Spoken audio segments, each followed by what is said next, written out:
Il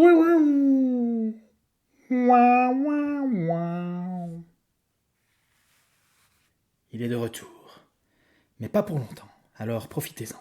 Bienvenue dans la tanière de JCE TV. Ça fait longtemps, ça fait genre, à mon avis, 1 an exactement, 2 mois et, si je dis pas de bêtises, 1 semaine tout pile, je crois, plus ou moins, à vue de nez, à vue de coke. Ouais, celle-là est bien bouchée, ça doit faire plus ou moins ça. Au sommaire de cette émission, ça fait longtemps que je suis rouillé, nom de Dieu, je crois que je ne vous ai pas manqué, et pour être franc, je ne me suis pas manqué non plus. Mais je vous devais au moins une petite vidéo. Donc, ce que je vous ai concocté, cette vidéo, il faut savoir que j'ai déjà tourné, mais que c'était beaucoup trop long et j'ai pas envie de ça. Donc, ici, j'ai revu la structure de la vidéo. On a fignolé pour que ça fasse moins de trucs. Donc, ce que je vais faire dans un premier temps, c'est que je vais vous faire le bilan de tout ce que j'ai joué sur cette grosse année écoulée. Parce que je suis resté curieux, mais c'est juste que je ne l'ai pas crié sur tous les toits. Et puis que ça a été vraiment un yo-yo de je joue pas, j'ai pas envie de jouer. Et tout ceci, quito quantum, a amené à cela. Donc, dans un premier temps, on part sur la liste de ce à quoi j'ai joué. Si tu as envie de rebondir dans les commentaires, tu rebondis dans les commentaires. Et si j'ai envie de répondre, je répondrai. Ou si j'ai le temps, ou si j'ai la motivation, surtout, c'est surtout ça. Mais je tâcherai toujours de jeter un petit coup d'œil. Ensuite, on passera sur des flops. Ensuite, on passera sur des petites bonnes surprises, des trucs qui m'ont plu. Et puis après, on finira avec des coups de cœur, enfin des trucs qui m'ont vraiment, pour une raison ou XY, qui m'ont fait dire, ouais, ça, j'aime jouer pour ça, quoi. C'est pour ça que j'aime le monde du jeu de société, encore un petit peu en tout cas. Donc voilà, on est parti. Introduction. Je vais te demander de fermer les yeux. Ou non, garde-les ouverts. Tu peux garder ouvert tes 2 yeux, ça sera plus facile. Non, ferme les yeux, on va le faire comme ça. Ferme les yeux, méditation accompagnée. Je vais te demander de fermer les yeux, comme moi. Je ferme les yeux, joue avec moi, tu vas rigoler. Si tu le fais sérieusement, ça pourrait te plaire. Donc tu fermes les yeux, tes yeux sont fermés. On inspire une première fois, on expire, on relâche lentement. On le fait une deuxième fois. Là, j'ai la coke qui me rentre dans le cerveau, ça fait du bien. On expire et on inspire une 3e fois. Et on expire lentement. Je vais te demander d'imaginer que tu es la grosse hélice de l'hélicoptère. D'accord, tu es avec moi? Imagine la grosse hélice de l'hélicoptère. Tu es la grosse hélice de l'hélicoptère. Tu tournes. Moi, je vais m'occuper de la petite hélice parce que je ne suis pas équipé pour la grosse. C'est pour ça que tu es là. Tu fais la grosse hélice, je fais la petite hélice. On avance, on décolle. Et tu peux ouvrir les yeux. Pistolet tough. Tu t'y attendais pas. C'est peut-être ma meilleure intro depuis 1 an et demi. C'est peut-être même ma meilleure intro tout court. Méditation accompagnée sur Pistolet Off. Je vais t'avouer que pour 3 minutes d'intro, c'est pas mal, mais ça fait déjà 3 minutes de trop. Donc on enchaîne.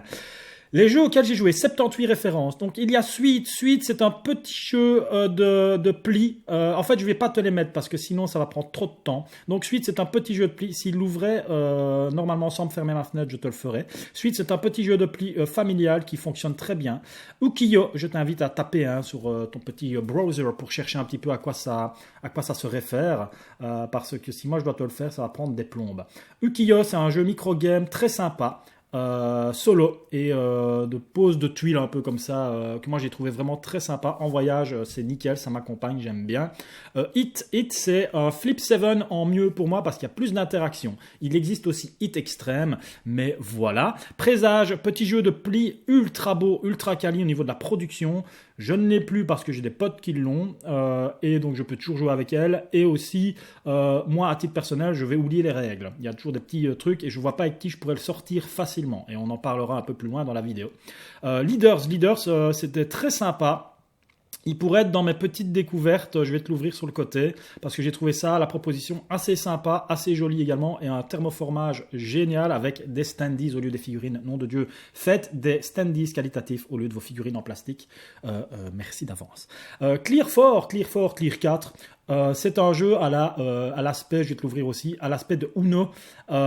que j'ai trouvé sympa, c'est un truc où tu dois vider ta main un peu comme un Skyjo, tu dois essayer de vider, enfin remplir tout ton tableau et de vider, c'est pas comme un Skyjo, c'est plutôt comme un Mao, tu dois vraiment vider toutes tes cartes, le premier joueur qui vide toutes ses cartes remporte la partie, mais j'ai trouvé ça sympa. Tu me proposes ça entre Skyjo et Uno, il n'y a pas de photo, je te dis Clear 4, sans souci. Mao, en parlons-en, un jeu où il faut vider ta main, toujours aussi efficace pour moi, il a traversé les âges ce jeu de façon élégante.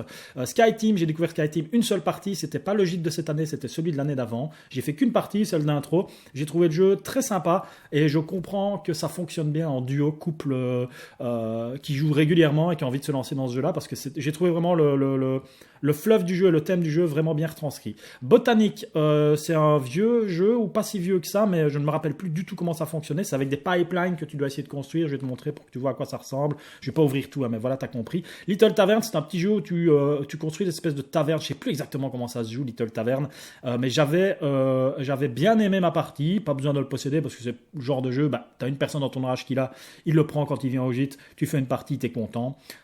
Sibérion, chouette petite découverte, ça je vais en toucher 2 mots juste après. Critter Kitchen, on va en parler un peu plus loin, c'est le jeu où tu fais de la cuisine, par ceux qui ont fait Flamecraft. Miams, petit jeu apéro qui marche super bien dans ma famille avec les enfants, je te l'ouvre sur le côté mais je pense que tu vois de quoi on parle. 1, 2, 3 glisse, j'y ai rejoué, je sais plus avec qui, donc ça doit être avec ma petite nièce quand on était chez ma soeur.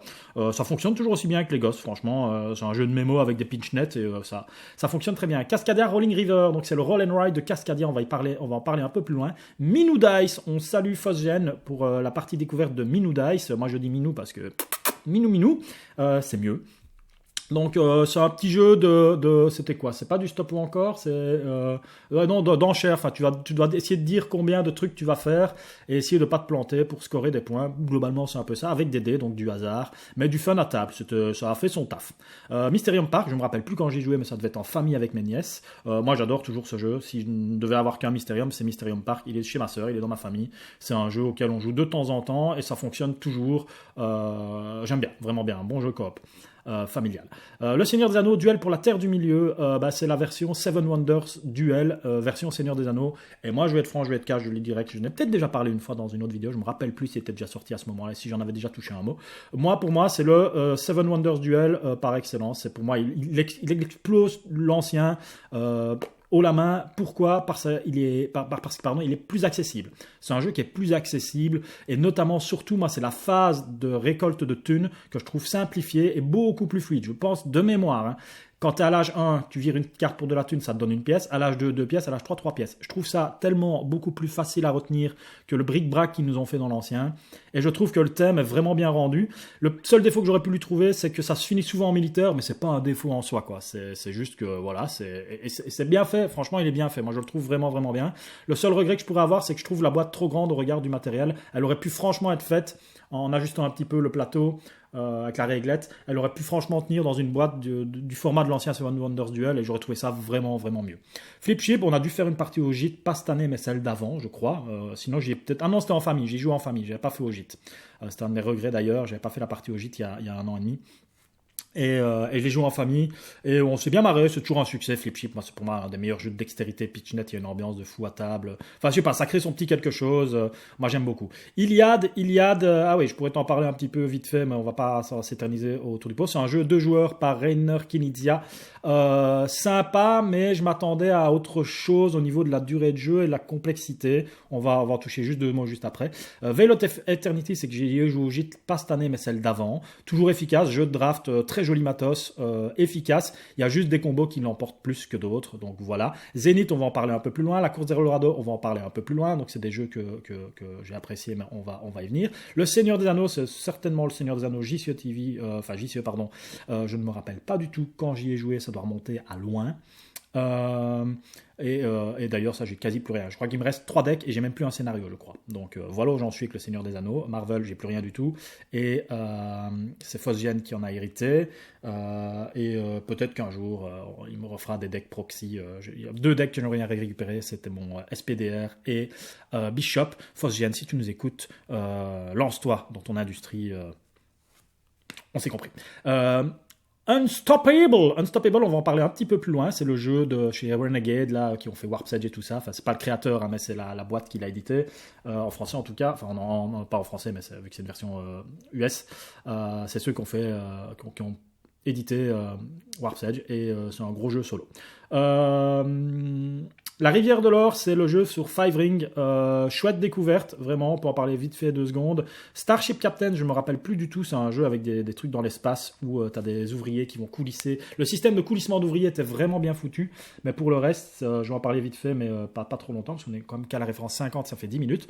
Dune Imperium Resurrection, rien à dire pour moi, c'est toujours de la bombe, l'univers de Dune, je kiffe ma race, c'est toujours un succès. Tu me proposes une partie à 3 ou 4, je jouerai pas à 2, je jouerai avec grand plaisir, que ce soit celui-là ou l'ancien avec Rise of X, sans aucun problème. Et d'ailleurs, très bonne nouvelle, donc Rise of X, les deux, en fait l'ancien et les 2 premières extensions existent déjà sur Steam et c'est une qualité incroyable. Si vous voulez jouer en solo régulièrement, foncez, parce qu'en plus avec les IA ça se joue bien, vraiment super bien. C'est un des jeux les plus joués en portage digital.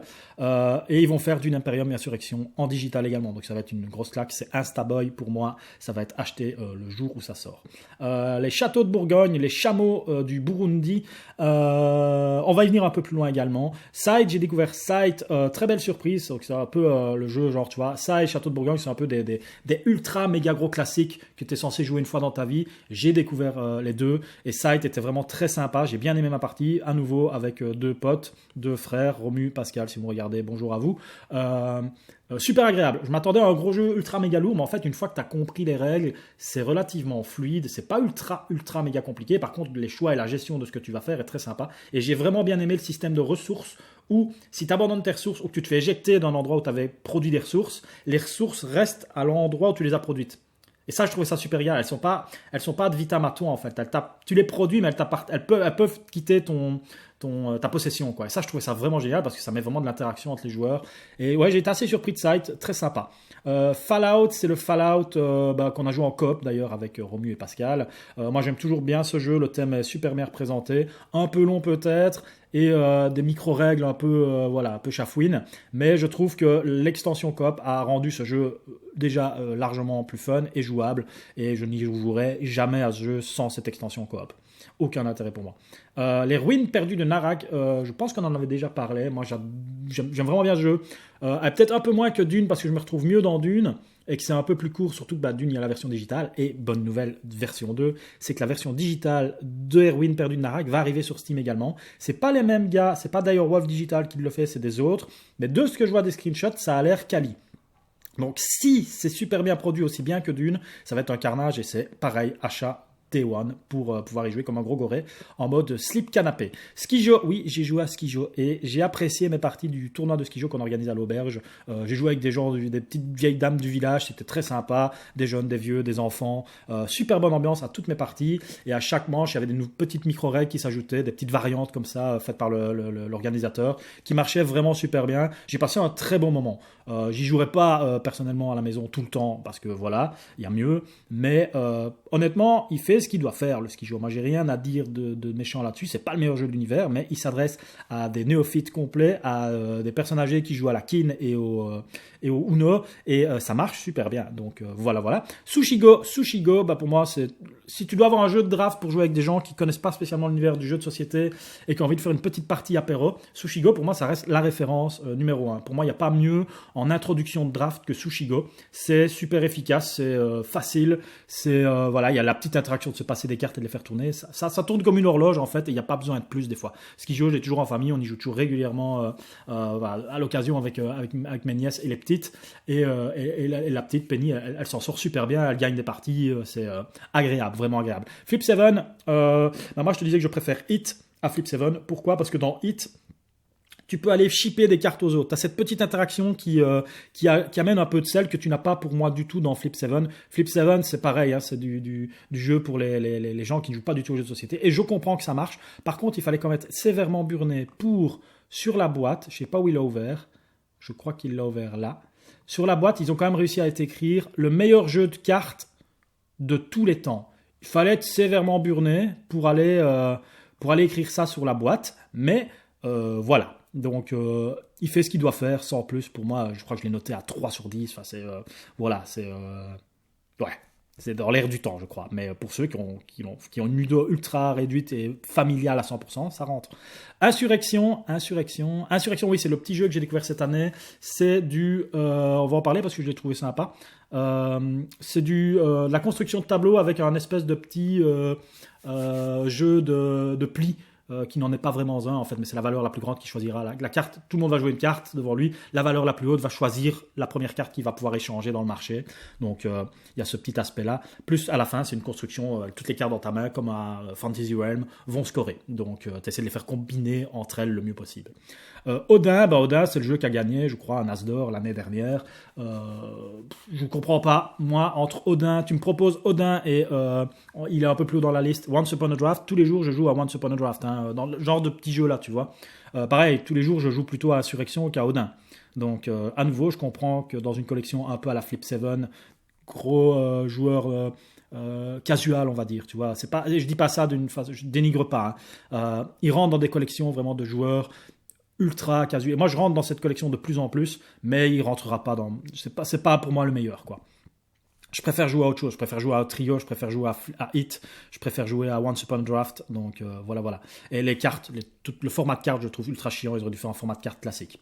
Star Wars Unlimited, c'est le jeu FFG de cartes à collectionner. Alors, je crois que j'en parle un peu plus loin. Je pense que j'en parle un peu plus loin, donc je vais le laisser là. Star Wars, tout court, je vois pas ce que c'est. Donc, je ne me rappelle pas avoir joué à autre chose comme Star Wars. J'essaie de regarder vite fait. Bon, je sais pas. C'est pas grave. Donc, on en était où Star Wars. Donc, Rivality, c'est un petit jeu de pose, de tuiles et de majorité. Plutôt bien foutu. Par contre, j'ai trouvé le solo complètement nul à chier. On va en parler vite fait 2 secondes. Mais globalement, c'est ça mon avis. Marvel Champions, classique. Donc, c'est avant que je refile tout à Fosgem. J'ai mis beaucoup de temps à Marvel Champions avant de me séparer de ce qui me restait. Globalement, il me restait 3 decks joueurs. Ironheart en justice. Il me restait 2 decks bleus. Donc, c'est quoi Commandement. Un que j'adorais, c'était Bishop. Et le deuxième que je kiffais vraiment parce qu'il était complètement atypique, c'était SPDR. Et plus j'en parle, plus j'ai envie de les récupérer. Mais il y a une relation amour-haine avec Marvel Champions qui n'est pas encore éteinte. Et donc, je m'en veux toujours beaucoup vis-à-vis de ce jeu. Je me comprends, je ne rentre pas dans les détails. Et donc, j'avais besoin pour pouvoir faire tabula rasa, on va dire, de m'en séparer. Mais je pense qu'un jour... Déjà, j'y rejouerai toujours avec plaisir en mode gîte. On fait une partie à 2 toujours, si c'est mes decks et que je les connais. Donc, si à un moment tu veux refaire une partie avec mes decks et que tu les as toujours construits, voilà. Mais voilà, moi, il faut savoir que je joue beaucoup moins en solo à la casa. En tout cas, en jeu de société. Et donc il ne sortait plus du tout pour ces 2 raisons-là, quoi. A Wild Venture, on en parle un peu plus loin. Heat, toujours efficace. Pour moi, c'est le meilleur jeu de course qui existe au niveau des sensations que tu vis, de voir une course se dérouler sous tes yeux. Il y en a beaucoup qui adorent Rallyman GT. Moi, j'avais testé Rallyman GT, je l'ai trouvé ok, mais il y avait un moyen de breaker le jeu complet, en fait. Enfin, un moyen de breaker le jeu dans le sens où tu fais ton premier tour, tu tentes le coup de poker d'essayer de breaker le jeu, et si ça passe, tu sais que tu as gagné. Et si ça passait pas, tu récitais ta game parce que tu étais au tour 1. Donc, tu n'as fait que lancer des dés, en gros. Donc j'avais trouvé ça un peu dommage. Par contre, ce que j'adorais dans Rallyman GT, c'est que tu pouvais vraiment construire, avec les grosses tuiles là, tu pouvais vraiment construire un circuit complètement atypique, le proposer éventuellement en ligne en disant, voilà, j'ai fait ce circuit-là, j'ai fait ce chrono-là, essayez de me battre. Et ça, je trouvais ça. Je sais pas si la communauté, s'il y a quelqu'un qui regarde la vidéo, qui joue beaucoup à ce jeu-là, est-ce que la communauté est active? Parce que ça, c'est le genre de truc qui pourrait me faire jouer, mais ouais, j'ai trouvé cet aspect-là, vraiment de construire ton circuit. Moi, c'est un truc que j'ai toujours adoré. Je me rappelle, il y avait un vieux jeu, ça s'appelait, je crois, Stunt Car. C'est ultra vieux, on regardera peut-être en fin de vidéo. Ça s'appelait Stunt Car Racing ou un truc comme ça. Tu pouvais construire ton circuit. C'est vieux, c'est vraiment de la 3D. Enfin, c'était dégueulasse visuellement. Je parle ça des années 90, quoi, début des années 90. Donc c'était super dégueulasse, mais tu pouvais construire tes circuits, et Rallyman GT me faisait penser à ça. Detective Club, toujours efficace, moi, en famille, qu'à partir du moment où t'es 5 ou 6, ce jeu c'est fandard. Faut juste que les gens aiment ce genre de jeu, un peu de déduction, mais je le trouve super fandard. Difficile à trouver maintenant parce qu'il n'est plus produit. Je pense que d'ailleurs, je me demande s'il n'est pas produit en Ukraine ou un truc comme ça, et que c'est pour ça qu'on ne le trouve plus, je crois, je ne sais pas. Slay the Spire, on en parle un petit peu plus loin. Looping Louis, tapez, cherchez, et je vous laisse la surprise. On a fait, moi j'ai pas joué cette année, mais l'année dernière j'ai joué. En fait, une partie dans ta vie te suffit, mais il faut que tu la fasses. Il faut quand même que tu y joues une fois dans ta vie. Puissance 4, voilà. Lacuna Matata. Lacuna, ça me fait penser à Lacuna Coil. J'étais amoureux de la chanteuse de Lacuna Coil dans les années début 2000, Christina Scabbia. Avant qu'ils fassent de la merde. Maintenant, ils font de la merde depuis plusieurs années déjà, hein, depuis le 3e album, je pense. Depuis Comali, ils font quand même bien de la merde. Mais avant ça, les deux premiers... Donc le premier album, un peu un EP avec juste 5 titres dessus, et les deux suivants, c'était de la bombe atomique. Donc... ouais, très bien. Lacuna, le jeu en lui-même, c'est de la pétanque cosy pour couple. Je vais te montrer les images derrière parce que ça vaut la peine. Mais si tu cherches un jeu ultra cosy, sans prise de tête et que tu joues à la Saint-Valentin, entre guillemets, c'est ça.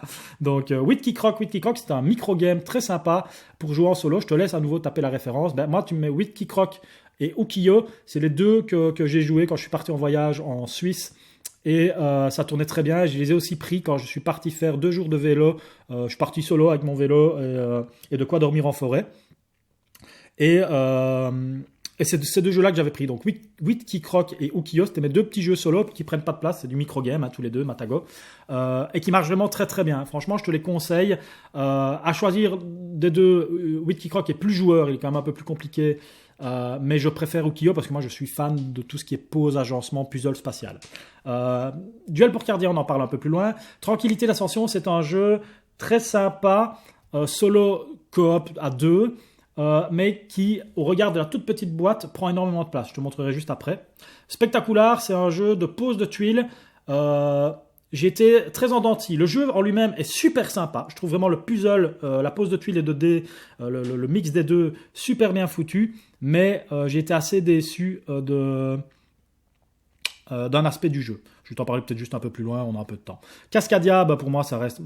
Allez, j'adore Harmony, mais Cascadia, quand tu cherches vraiment le truc de base pour jouer, Light, tu prends toutes les cartes A, ou à la limite, t'en tapes une bête dedans, mais à la limite, tu prends juste que les cartes A pour jouer en famille ou un truc comme ça avec des non-joueurs. Ça fonctionne toujours. Cascadia, ce que j'aime, c'est le tactile dans le jeu, les jetons animaux qui sont beaux. Ce jeu me parle parce que visuellement, il me parle, quoi. Au-delà de ça, c'est un jeu j'y ai beaucoup trop joué. Et surtout, si vous voulez jouer un peu à Cascadia, vous refaire un challenge Cascadia, chopez la version Steam. Elle est excellente, vraiment excellente. Et je pense d'ailleurs que c'est d'ailleurs Wolf Digital qui l'a fait. Elle est absolument vraiment excellente. Et ils ont ajouté des challenges dedans qui sont vraiment bien foutus, dont 2-3 que j'ai trouvé. Je me suis dit, tu pourrais imprimer, tu pourrais faire un print screen de la règle qui est ajoutée à la partie pour ton challenge. Et les mettre dans le jeu de base en fait. Tu pourrais jouer au jeu normal avec ces règles-là en plus, tirées au hasard, au début de tour, au début de partie, pour dire, voilà, cette partie ici, par exemple, il y avait une règle, c'était, tu vois, Cascadia, c'est vraiment le jeu, tu dois essayer de mettre toutes tes tuiles, souvent collées l'une à l'autre, et là, tu en avais une, c'était créer une espèce d'alvéole avec un trou au milieu. Donc tu devais faire toutes tes tuiles en cercle, et à l'intérieur, tu devais avoir un trou, et tu devais le faire 3 fois sur ta partie. Donc ça te poussait à jouer différemment, et je trouvais ça super rafraîchissant. Donc voilà, c'est vraiment Cascadia en digital, mais ça, ce sera le sujet d'une autre vidéo, je pense, parce que ça me tient à cœur de faire une vidéo sur les jeux digitaux auxquels je joue. Final Girl, je lui ai redonné une chance, ça devait être l'année dernière, début d'année dernière, vers, je ne saurais plus dire quand. Il a fini chez Titus, qui je pense va en profiter à mort et qui, quand il récupérera le plaisir ludique, va kiffer ce jeu à mort tellement le thème est vraiment bien foutu. Donc je lui ai redonné une chance en ayant un peu lu des tutos, conseils, tips et tout ça pour mieux jouer et être moins frustré. Et en effet, ça a beaucoup mieux marché la deuxième fois, dans le sens où déjà, par exemple, j'ai beaucoup rejoué sur Hans, parce que j'avais que celui-là à ce moment-là. Et donc, ce que je faisais, c'est que j'essayais déjà de rusher du matos. Il faut absolument que tu chopes du matos pour être plus fort. Et deuxièmement, je n'essayais pas de faire plein d'actions, mais j'essayais d'en faire très peu, mais de les réussir. Et ça a tout changé au niveau de mon ratio de victoire. Donc, j'étais plus proche du 50-60% de victoire que de me faire éclater à 90% du temps, quoi. Donc, j'ai eu un vraiment meilleur feeling du jeu. Je comprends vraiment qu'il plaise aux gens quand tu le joues comme ça et que tu le joues ultra serré. Et à nouveau, ce jeu-là, il transpire le thème. C'est un jeu qui est ultra fort par son thème, qui est ultra présent. T'as vraiment l'impression, moi quand je jouais contre Hans le boucher, j'avais vraiment l'impression de me faire courser par un gros psychopathe avec une hache, une machette, quoi. Et ça, c'est super sympa. Et donc je l'ai refilé à Titus avec un que j'ai pas joué, par contre, j'avais que ça, le scénario de base. Et je crois que c'est l'USS Conrad, en gros c'est celui qui reprend Alien, le thème d'Alien, qui apparemment est un des meilleurs. Donc je sais que Titus va s'éclater. Au moment où il va mettre les mains dessus, je pense qu'il va s'éclater. Ra, on en parle, je pense, un peu plus loin. Ouais. Symbiose, petit jeu à la Skijō, très coloré, très joli. Le seul défaut que je lui ai trouvé, c'est que j'ai trouvé les parties un peu trop courtes, en fait. Il se joue en 8 cartes, ça va très très vite. J'aurais préféré qu'il se joue en 10 ou 12 cartes. Après, je pense que ça peut se faire en règle maison. Et je le trouverais plus intéressant comme ça. Un tout petit peu plus long, un tout petit peu plus long. Love Letters, je te parlais tout à l'heure que il y a un peu un Arrakis 2.0 maintenant qui s'est fait depuis l'année qui vient de s'écouler en tout cas, et je pense qu'il était déjà en préparation depuis ma vidéo où je te dis qu'on a trop de jeux dans nos ludothèques. Je ne vais pas re-rentrer dans le débat ici parce qu'on en a reparlé sur le Discord, et je le pense toujours, je pense qu'il y a énormément de gens qui ont trop de jeux dans leur ludothèque. Et ben Love Letters, c'est un jeu que j'avais il y a des années, je pense que le jeu il a quoi, 10-15 ans, 10 ans, au moins 10 ans, ou pas loin. Et c'est un des premiers jeux que j'ai eu avec les Catan, avec Citadel, avec Munchkin. Il y avait Love Letters. Et j'avais bien aimé à l'époque. Et puis, les dernières années, quand j'étais vraiment dans les plus gros jeux, le défaut de Love Letters, c'est que si tu te fais éliminer très tôt dans la partie, tu passes ton tour, tu t'emmerdes, entre guillemets. En fait, ici, j'y ai rejoué plusieurs parties. Et ce truc-là, maintenant, ne me dérange plus du tout. Parce que là, on y a joué lundi à 5. Et ça me dérange pas en fait, je blague avec les autres, je les taquine un peu, quand un autre se fait éliminer, je me fous de sa gueule, je resserre à boire, je vais aux toilettes, il y a toujours moyen, c'est pas dérangeant et t'attends pas non plus 40 minutes. Donc en fait, les qualités du jeu qui pour moi sont son accessibilité au niveau des règles, pas au niveau de la maîtrise, parce qu'il faut quand même que là on était sur les 5, il y en a quand même deux ennemis on va dire qui ont vraiment eu du mal de rentrer dans les premiers tours. Parce qu'il faut quand même choper le truc. Mais ce que j'aime beaucoup dans Love Letter, c'est un jeu dans lequel je ne devrais jamais retourner dans les règles, à part éventuellement pour un point de règle précis du genre, qu'est-ce qui se passe dans ce moment-là précis, au niveau du timing entre deux cartes. Mais ce que j'adore dans ce jeu, c'est à ton tour, tu as une carte en main, tu as toujours une carte en main, tu en pioches une, donc tu en as deux, et tu joues une des deux, et c'est tout. Ton tour s'arrête. C'est terminé. Tu pioches une carte, tu en as deux, tu joues une des deux, tu lis le texte, tu fais ce qui est marqué sur la carte, et c'est tout. Si tu trouves quelqu'un, tu l'élimines. Et sinon, tu continues. Et je trouve ça super sympa. Et moi, par exemple, cette partie-là, les 4-5 premiers tours, j'ai été éliminé directement. Donc, je crois que j'ai même pas remporté une partie. Eh ben, je m'en fous, j'ai passé un bon moment. Donc, Love Letters, un peu comme un Mao, c'est un de ces vieux jeux qui, je trouve, a bien vieilli, en fait.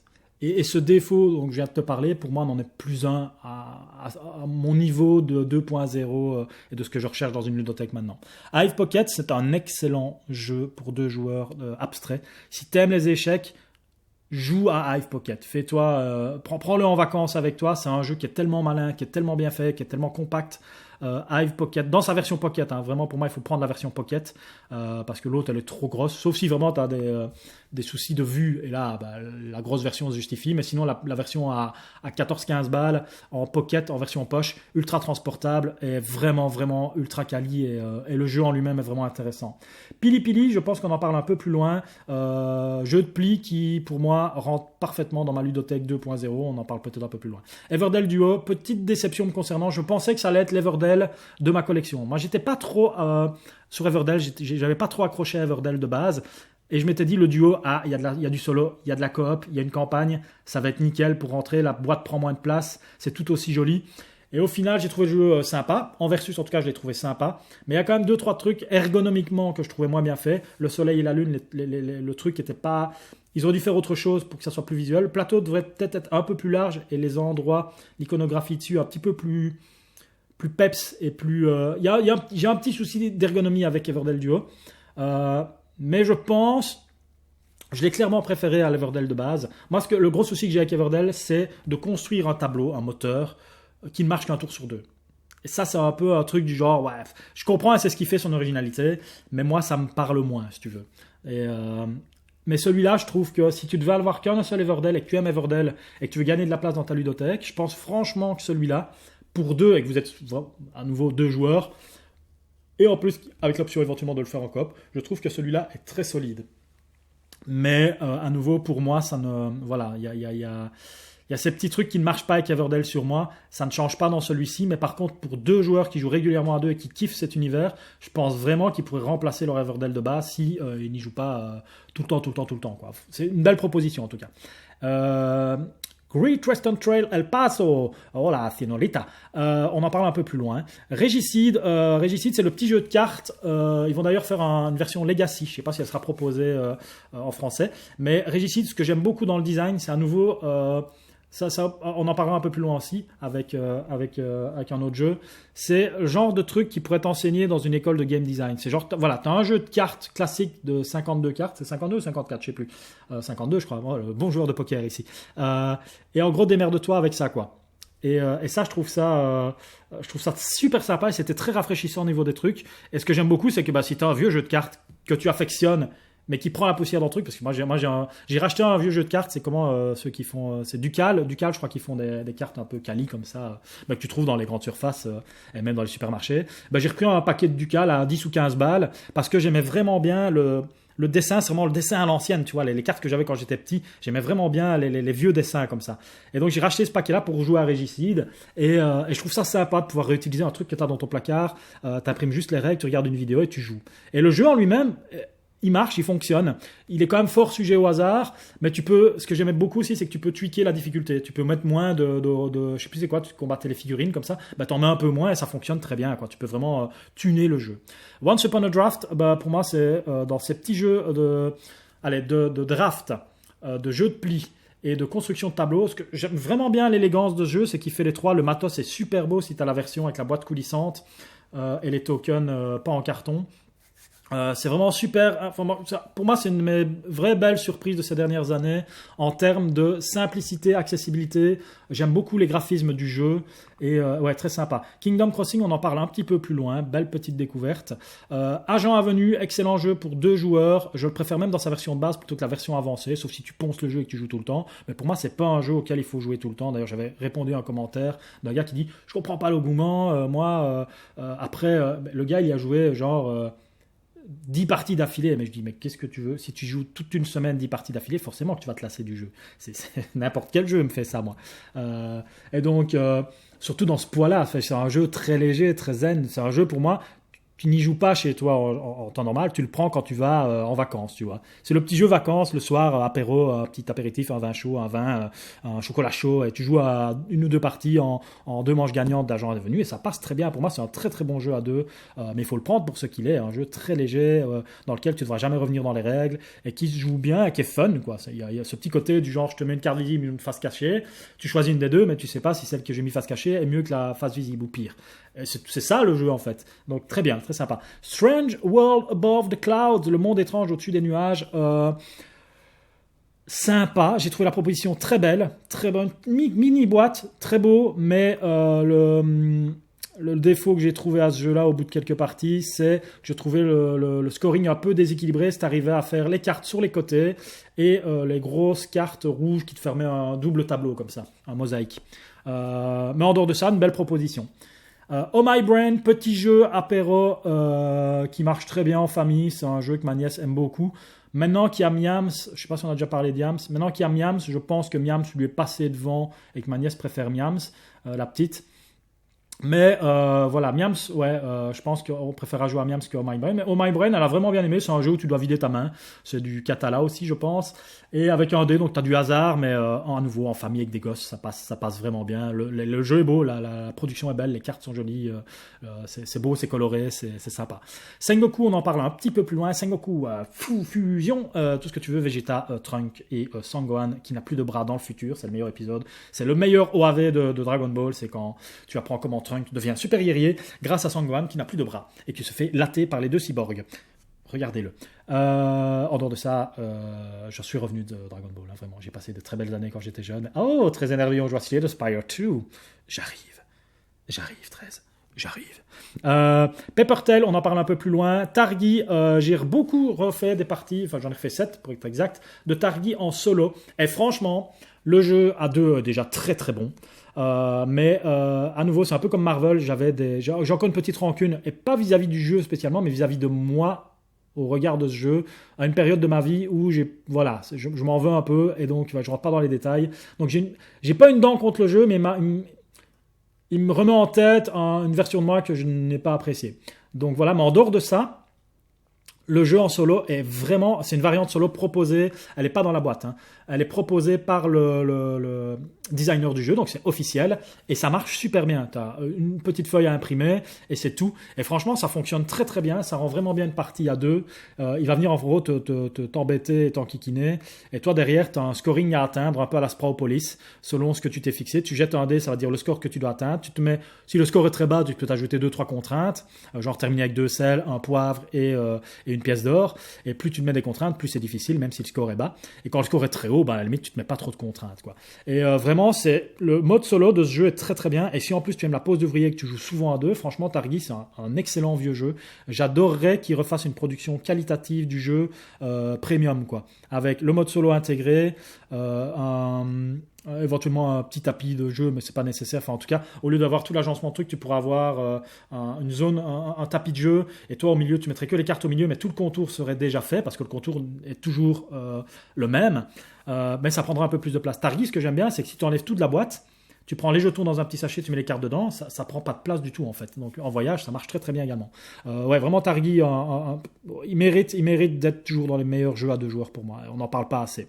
Les Vicomtes de Royaume de l'Est, je pense qu'on en parle un petit peu plus loin. Pyramido, c'est un jeu de pose de tuiles très sympa. Regarde, c'est les trésors oubliés ici, hein. C'est pas le premier, c'est le deuxième. J'ai trouvé la production très belle, très colorée. Une belle petite surprise. Un jeu qui ne fait rien de mal, qui n'éblouit pas parce qu'il n'invente rien, mais qui fait très bien ce qu'il cherche à faire. Et ouais, belle proposition. Trio, petit jeu apéro de mémoire qui fonctionne vraiment bien, qui a gagné un As d'or, je pense, il y a 2 ans ou 1 an. J'étais un peu sceptique de ce jeu-là au début. Je me dis, ouais, non, tu gagnes pas un As d'or avec ça. Mais en fait, au final, bon, peut-être que tu gagnes pas un As d'or, hein, mais après, moi, je suis tellement déconnecté de ce truc-là, mais c'est vrai que des fois, je bondis un petit peu parce que je me dis, mais what? Mais en fait, pour la cible qui cherche à atteindre, à nouveau, c'est un jeu qui fonctionne du tonnerre, quoi. Moi, je suis pas du tout jeu de mémoire, mais quand on me propose une partie de trio, je m'amuse toujours. Donc, et pourtant, je suis très mauvais. Et le mieux, c'est quand tu enchaînes plusieurs parties tard, et que tu penses que la carte sur la table c'est un 3 alors qu'en fait c'était un 3 mais il y a 2 parties de ça devient vraiment très marrant. Château Combo, ultra efficace ce jeu. Je n'aime pas le design graphique de Château Combo. En tout cas, ça me parle pas. C'est pas que c'est moche, parce que c'est cohérent. C'est coloré. Et surtout, ce que j'aime beaucoup, au regard de ce design qui, moi, ne me parle pas graphiquement, je parle, hein, au niveau des dessins.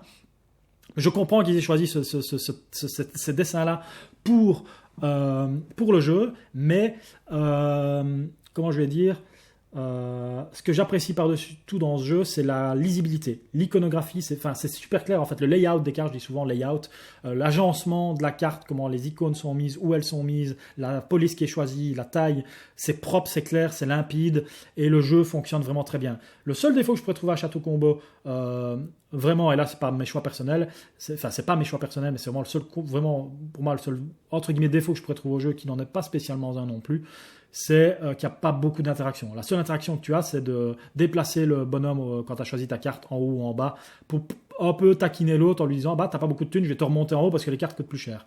Et ça fonctionne, hein, s'il n'a pas de clé, c'est par descendre, et donc il y a cette interaction là qui est présente, mais elle est quand même très minime.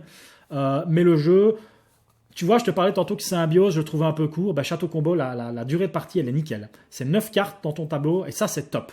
Donc ouais, c'est vraiment un bon jeu. Franchement, Château Combo, j'ai rien de mal à dire dessus, parce qu'un peu comme un trio, dans la cible qu'il cherche à atteindre, il est excellent. Orléans, on en parle un peu plus loin. Belle découverte, même plus que ça, donc je t'en parle un peu plus loin. De Gang, c'est un peu devenu notre jeu de gîte. Quand on fait nos gîtes ludiques, qu'on se retrouve à 10-15, c'est devenu le jeu auquel on joue le plus durant le gîte, le soir, en journée. Dès qu'on a un petit moment de creux, qu'on va un petit The Gang, il y a un The Gang qui se... la table est toujours remplie. Donc ça fonctionne toujours entre 2-3 parties, tu fais un petit The Gang. Et moi cette année, j'ai pas beaucoup joué, je crois que je n'ai fait qu'une partie au gîte cette année. Par contre, j'ai beaucoup regardé et je me suis éclaté rien qu'à regarder, et j'ai fait 2 fois le croupier. Et bien rien qu'à faire ça, le croupier, à ne pas participer, mais à regarder les autres s'engueuler et à les taquiner et à en rajouter, je trouve que ce jeu, je pense qu'il faut quand même aimer le poker pour vraiment rentrer dedans, ou avoir un groupe à qui tu arrives à faire aimer le poker et qui kiffe le jeu pour pouvoir rentrer facilement dedans. Mais je trouve que ce jeu, je sais pas si on en avait déjà parlé peut-être, hein, mais comment est-ce qu'on n'y a pas pensé plus tôt, ce jeu, en fait? Comment est-ce que ce jeu n'a pas été créé plus tôt? C'est assez fou, quoi. Nous, c'est vraiment devenu notre jeu de chevet en gîte, et je pense qu'il le sera encore pour quelques années. Je pense, en tout cas. Harmonie, il y a 15 parties, parce que c'est le moment où je testais encore un peu mes parties en solo. Je l'ai offert depuis, je pense que je le récupérerai parce que c'est un jeu que j'aime beaucoup et j'aime vraiment bien le solo que j'ai fait. Et sur mes dernières parties, je ne draftais même plus, je prenais, enfin si je draftais, mais je ne draftais qu'une carte. Je prenais 3 cartes imposées, je n'en draftais qu'une derrière. Ça augmentait un peu la difficulté. Voilà, ça me convenait mieux au niveau difficulté parce que j'étais devenu pas trop mauvais en solo en tout cas. Alice Garden, Alice Garden, pareil, c'est parce que j'ai 23 parties d'Alice Garden. Pourquoi? Parce que j'ai fait un mode solo. À nouveau, celui-là, je l'ai offert également. Enfin, je crois que je l'ai offert. Moi, je pense que je l'ai offert, oui. Oui, je l'ai offert. Et 23 parties parce que je bossais en mode solo un peu avec des challenges en fait. Donc en gros, je lançais un dé ou 2 dés. Je crois que c'était un dé. Je lançais un dé 10. Je crois que j'avais fait sur un dé 10, il y avait 8 ou 10. Ouais, un dé 10, je pense. Et en gros, j'avais 10 challenges à atteindre. Faire 100 points, mais avec aux 4 coins 4 arbres, ou de scorer, d'arriver à faire une croix avec tes fleurs. Enfin, plein de petits trucs, des petits trucs à réaliser sur ton tableau pour pouvoir être validé, déjà avoir un score à atteindre et de remporter la partie. Donc j'ai vraiment fait un petit... Si tu veux le truc, j'ai toujours le papier. Et ça, c'est un jeu que je pense à Harmony parce que c'est vraiment... Les jeux, moi, que je te disais tout à l'heure, agencement spatial, c'est quelque chose qui me parle très très bien. Et donc, si tu veux, parce qu'il était en construction toujours, mais si tu veux les challenges, que tu as le jeu et que tu veux les challenges solo, dis-le moi et je te les envoie. Et si tu vois des choses à fignoler, bon, on les fignole et ce sera avec plaisir. Donc voilà qui boucle tous les jeux auxquels j'ai joué depuis que je t'ai fait cette vidéo d'Harmony. Justement, c'est bien que ça termine par Harmony. Non, ouais, Harmony, t'es là. Mais... depuis la vidéo d'Harmony de mon mode solo. Donc peut-être qu'un jour je ferai la vidéo Alice Garden si l'envie m'en dit et qu'il y a beaucoup de gens, mais je pense qu'il y a beaucoup moins de gens qui ont Alice Garden qu'Harmony, alors qu'Alice Garden est aussi bon pour moi qu'Harmony. Excellent jeu de polyomino. Voilà. Donc on va enchaîner avec, là je pense que j'avais mis tout ce qui était les petits jeux dont je voulais te montrer le truc. Donc Rivality, c'était un petit jeu de pose de tuiles sympa, mais le mode solo vraiment mauvais. Beaucoup trop difficile en fait, vraiment mal calibré. Sauf si c'est moi qui ai lourdé une règle parce que je me faisais éclataxe la rondelle H24. Tu vois, je te parlais d'un mode jeu cosy pour la Saint-Valentin. Bah franchement, le matos est incroyablement beau. Cette réglette ne sert à rien. En gros, c'est un jeu de pétanque. Donc pour départager un truc avec cette réglette qui ne sert à rien, lève-toi tôt, prends une ficelle en fait. Avec la ficelle, ça marche, tu peux pas te tromper. Une ficelle comme à la pétanque. C'est vraiment un jeu ultra cosy, c'est beau quoi. C'est vraiment super beau, regarde-moi ça. Des petits paquets de chips, des petits apéros. C'est comme ça que ce jeu doit se jouer en couple. Je trouve qu'il est très simple. Franchement, c'est un chouette jeu. Tu vas poser tes espèces, chaque personne aura ses espèces de jetons métalliques. On les voyait là, voilà. Ces jetons-là métalliques. Tu vas devoir les poser entre 2 fleurs de la même couleur dans une ligne parfaite. Une ligne parfaite, en gros, je pourrais poser ici entre les deux, tu vois. Entre les 2 mauves ici, je pourrais le poser et je récolterai les 2. Par contre, si je le pose... entre ces deux-là, imagine que celui-ci était un peu plus décalé là, je pourrais pas parce que ça ne réalise pas une ligne parfaite entre les deux, tu vois. Et quand tu arrives à le poser en deux, une ligne parfaite, tu récoltes les 2, et c'est un jeu de majorité. À la fin, celui qui a remporté 4 des 7 majorités remporte la partie. Franchement, si tu cherches un jeu ultra simple, très cosy, très joli, pour jouer avec ta compagne ou ton compagnon, ça marche très très bien. Fonce quoi. Enfin fonce. C'est une belle proposition. Je dirais pas foncer parce que voilà, je pense que le jeu s'essouffle très vite, mais ça, franchement c'est beau, c'est un beau jeu. Tranquility, c'était le jeu donc je te disais solo coop. Et je voulais juste te parler de ça. C'est que la boîte est minuscule, mais le jeu prend une place de fou à table quand tu fais ça, l'agencement comme ça. Il faut facile un gros mètre de table pour pouvoir mettre le jeu en place, quoi. Donc c'est assez surprenant. Le jeu en lui-même est très sympa. Moi, je ne l'ai plus parce que j'oubliais chaque fois des micro-règles avec les feux de camp et les trucs comme ça, vu que j'y jouais pas souvent. Mais sinon, le jeu en lui-même est vraiment sympa, j'ai trouvé. Pour un ou deux, pour un petit solo, franchement, il tient la route.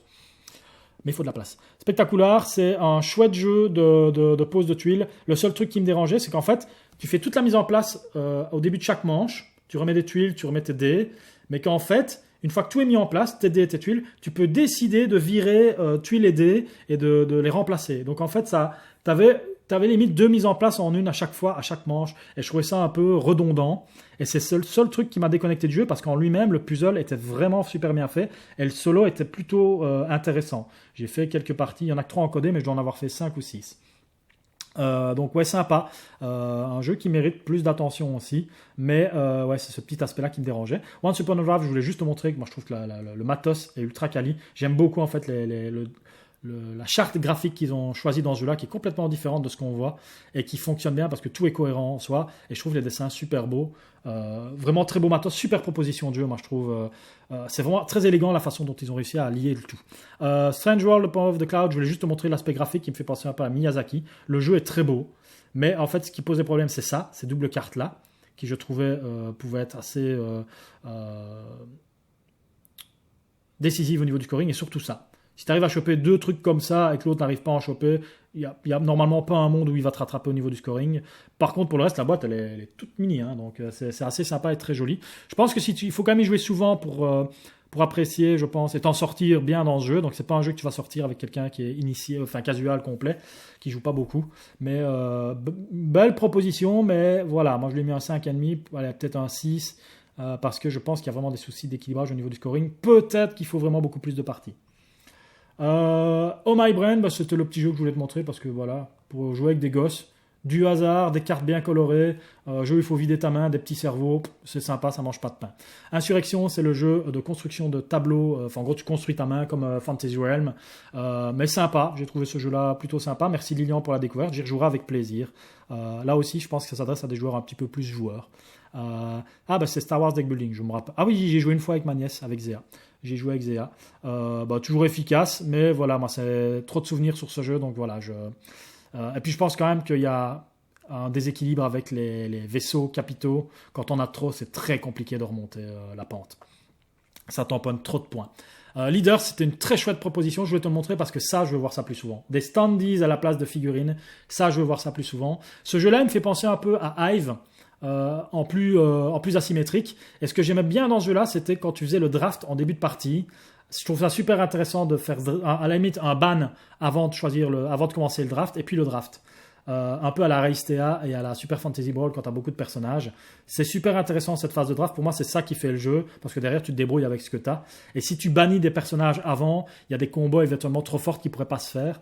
Il est super intéressant et je trouve la production de ce jeu assez dingue au regard du prix et du rangement qui est vraiment, vraiment chouette. Un beau petit jeu qui mérite d'être découvert, je pense, si tu joues à deux.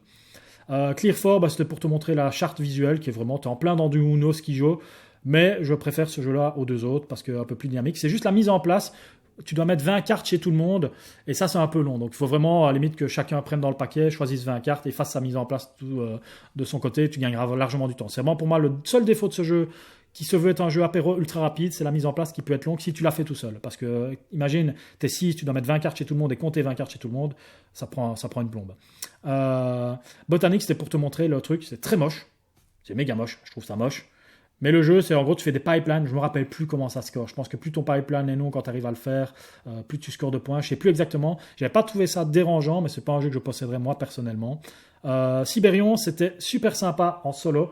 Il faut rajouter 2 modules. Je me rappelle plus le nom des modules, mais il y a 2 modules à rajouter pour au moins minimum 1 sur les 2 pour que la partie devienne intéressante, parce que le jeu de base va être trop facile quand on a compris les règles. Mais si tu rajoutes 1 à 2 modules, je sais plus les noms, désolé, le jeu devient intéressant vraiment, très agréable à jouer.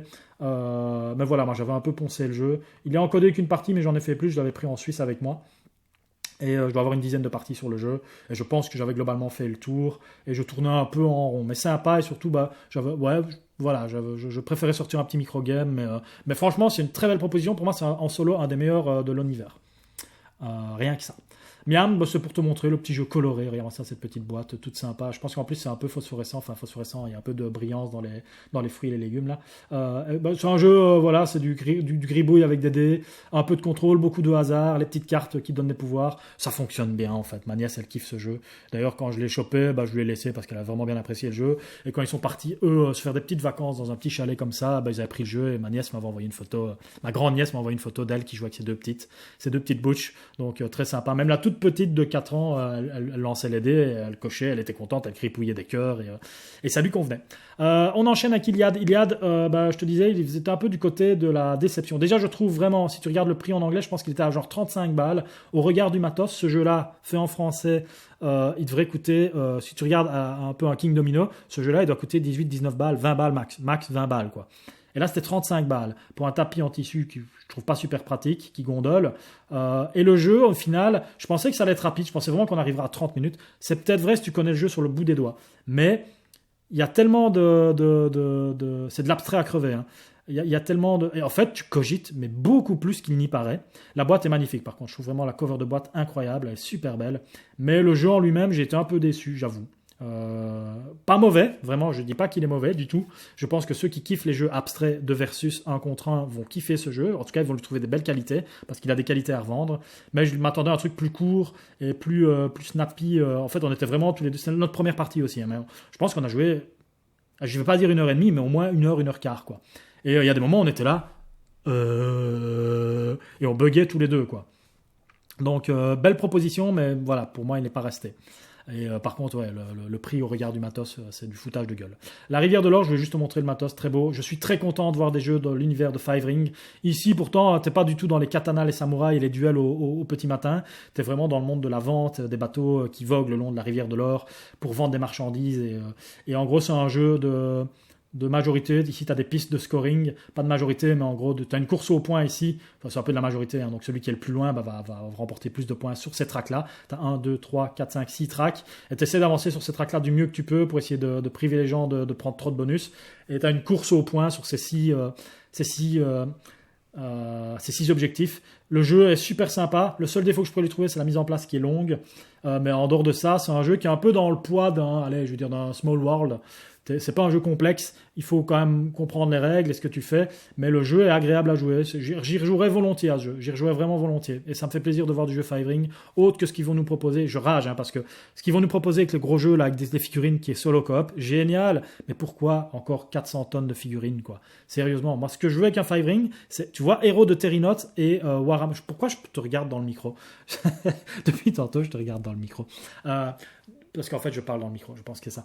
Mais en gros, ce que je voudrais, moi, dans l'univers Five Ring, c'est Héros de Terinote et Warhammer Quest. Une toute petite boîte avec plein de héros différents. Tu me fais les 7 tonnerres contre Fuleng, et je suis content, il ne me faut pas plus. Moi, tu me fais vraiment ce système-là avec les Héros de Terinote.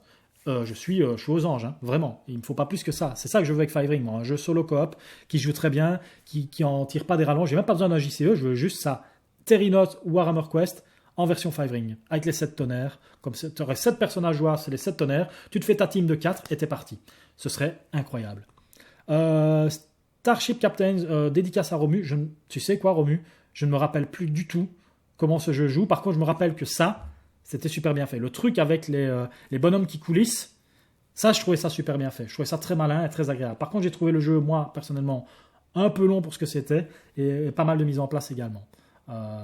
Voilà, c'était le petit clin d'œil. Flip 7, c'était pour te montrer tout à l'heure que le meilleur jeu de cartes de tous les temps, fallait quand même être sévèrement burné. Et on enchaîne avec la suite. La suite, regarde-moi ça qu'on est beau. C'est moi et Shep, avant notre partie de Slay the Spire, juste avant le boss final. On regarde comme on est content. Regarde-moi. Inévitablement, tu sais qui est Shep, hein. Il y a un petit short rouge, je ne t'invente rien. Le short rouge, c'est Shep. Et moi, je suis, regarde-moi. Regarde comme je lève le bras, je suis trop heureux. Et après, on s'est fait torcher. Parce que Shep n'a pas voulu qu'on fasse des élites tout du long. Donc, on n'a fait aucun élite sur notre run. Donc, forcément, pas d'élite, pas beaucoup de reliques. On se fait torcher par le boss final. Ceci dit, on a quand même été sur un boss double face. On a été sur la phase 2. On l'a mis à 15 sur 100 points de vie.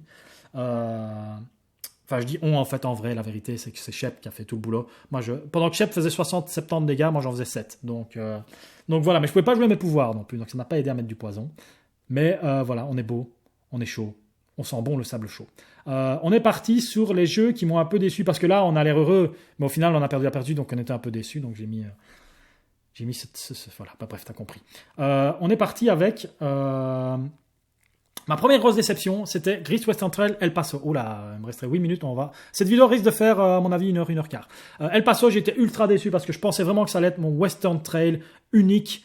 Le jeu que je voulais vraiment avoir, c'est Western Trail. J'adore. J'ai jamais joué à Western Trail, mais j'entends tellement du bien et j'aime tellement bien un peu l'univers comme ça, cowboy, Far West, machin. Alors que c'est juste de la ressource de vache, hein. Au final, le thème, il est dégueulasse, hein. C'est de l'exploitation de vaches. C'est pas fameux, quoi. Mais je pensais que ça allait être mon Great Western Trail unique, quoi. Tu vois, s'il ne devait y en avoir qu'un, c'est celui-là parce qu'il joue plus vite, il prend moins de place. Il est plus facile à mettre en place, mais en fait, rien de tout ça n'est vrai. Déjà, il prend autant de temps à jouer, je pense, que les vieux. Un peu moins, mais pas beaucoup. Et surtout, c'était mauvais en solo. C'était très, très, très, très, très mauvais. Je continue à parler à mon micro. Mais le jeu était très mauvais en solo. Ultra déséquilibré, super compliqué, très redondant. T'es obligé de rusher. Tu pouvais pas... J'ai trouvé ça, c'était une méga grosse déception. Franchement, peut-être que vous avez apprécié. Je pense qu'en multi, il peut être sympa en mode un peu plus léger. Et le train servait à rien. Le train, c'était vraiment... ne le mets pas, c'est pour faire ça avec. Bref, c'était une grosse déception. Et j'ai trouvé aussi les plateaux de pouvoir joueur, le truc que tu peux un peu crafter, pas assez fournis. Il faudrait vraiment... Je comprends qu'on ait voulu faire un truc beaucoup plus léger, mais en fait, c'était mauvais. En fait, c'est juste mauvais. J'ai vraiment trouvé ça juste mauvais. Je lui ai mis 3,5 parce que je suis gentil, mais j'ai vraiment grosse déception. Ouais. A Wild Venture au rayon des déceptions, eh ben franchement, j'adore le visuel de ce jeu. Pour moi, c'est un des plus beaux visuels et un des plus beaux layouts au niveau du design graphique. Je trouve que les cartes, l'endroit où les icônes sont mises, le texte, tout est vraiment propre, c'est clair, c'est beau, c'est magnifique visuellement. Les dessins sont parfois marrants, c'est très cool. Par contre, j'ai vraiment, au niveau du jeu, été déçu. Je m'attendais vraiment à ce que ce jeu devienne un de mes jeux chouchou, chevet, et un de mes rares jeux solo que j'allais garder. J'y croyais vraiment en voyant les reviews. Et en fait, à la fin de mes parties, je me suis dit tout ça pour ça. Je trouve ça long. Je trouve le jeu vraiment long au regard de ce qu'il propose. Et le scoring est vraiment en décalage avec l'expérience. En fait, tu fais du scoring, mais heureusement, dans les règles, ils disent que tu n'es pas obligé de le faire. Mais en gros, le jeu de base, c'est les cartes qui vont te permettre de scorer, tu les mets en fait... À un moment, tes cartes, elles ont une durée de vie. Elles quittent la table, elles vont en pile face cachée. Cette pile face cachée à la fin de la partie, c'est ce qui va te rapporter des points. Mais vu que tu ne peux pas la consulter, il y a des moments où tu ne sais plus où tu en es. Tu sais plus si tu as autant de lapins que de corbeaux. Et le but de ce truc-là, tu as 3 animaux différents, c'est d'essayer qu'ils soient le plus égaux possible au niveau de leur total de nombre que tu as dans le deck. Et donc, genre, si t'as qu'un lapin mais 9 corbeaux et qu'à côté t'as 3 corbeaux, ça va pas faire les corbeaux et le truc. Donc, en fait, ça va prendre le plus petit. Tu multiplies ton plus petit par ton plus grand. Donc, tu essayes d'être le plus haut possible dans chaque, mais pas d'avoir des gros écarts, si tu m'as compris. J'ai trouvé ça, en décalage. Franchement, ça m'a, entre la longueur de la partie, le fait qu'au final, quand je jouais des cartes, je m'en foutais un peu, je me dis, en fait, elle va aller en dessous, donc tant qu'elle va en dessous, elle va potentiellement me ramener des points, tant que je sais plus ou moins où j'en suis. J'ai trouvé ça un peu, en décalage. C'est dommage. C'est dommage parce que la production est magnifique et le thermoformage, la production au regard du prix du jeu est incroyable. Et le thermoformage super efficace. Donc, ça, c'est vraiment au rayon de mes déceptions. Ça a été une déception. Alors, merde, j'ai été trop loin. Je suis là. Au rayon de mes déceptions, c'était un peu tristou. Ensuite, il y a Unstoppable. Hop là, il a jumpé la part. Unstoppable, grosse déception aussi. Sans rentrer dans les détails, c'est du deck building un peu à la... Comment c'est, Mystic Veil. Tu vas crafter tes cartes transparentes que tu vas remettre par-dessus. Qui vont devenir de plus en plus puissantes. Le truc que j'aime vraiment, que je trouve bien foutu mécaniquement, c'est que tu vas crafter tes cartes, mais plus tu fais une carte forte, plus, une fois que tu as joué ta carte, elle va revenir en ennemi plus tard. Et donc, si tu fais une carte très forte, ça va être un ennemi potentiellement très fort. Et donc ça, il y a vraiment cette prise de risque de dire, ok, je suis une méga grosse carte, mais quand elle va me revenir dans les dents, il va falloir que je puisse la gérer. Donc ça, c'était intéressant. Par contre, j'ai trouvé, sur les 2 premiers boss en tout cas, le fait que tes cartes que tu craftes, en fait, tu peux pas faire des dégâts au boss avec tes cartes que tu craftes. Tu peux faire des dégâts au boss avec certains ennemis que tu bats, et quand tu vas repiocher ces ennemis-là, c'est eux qui vont faire des dégâts. Par contre, moi, il m'est arrivé plusieurs parties où ces ennemis-là, quand je remélangeais le deck, déjà, je trouve qu'il y avait un gros problème d'ergonomie, vu que les cartes des ennemis ne faisaient pas la taille de tes cartes. Quand tu mélangeais, c'était vraiment une foire. Il faut mélanger en vertical. C'était super compliqué. Je trouvais vraiment qu'il y avait un souci au niveau de l'ergonomie de ce jeu.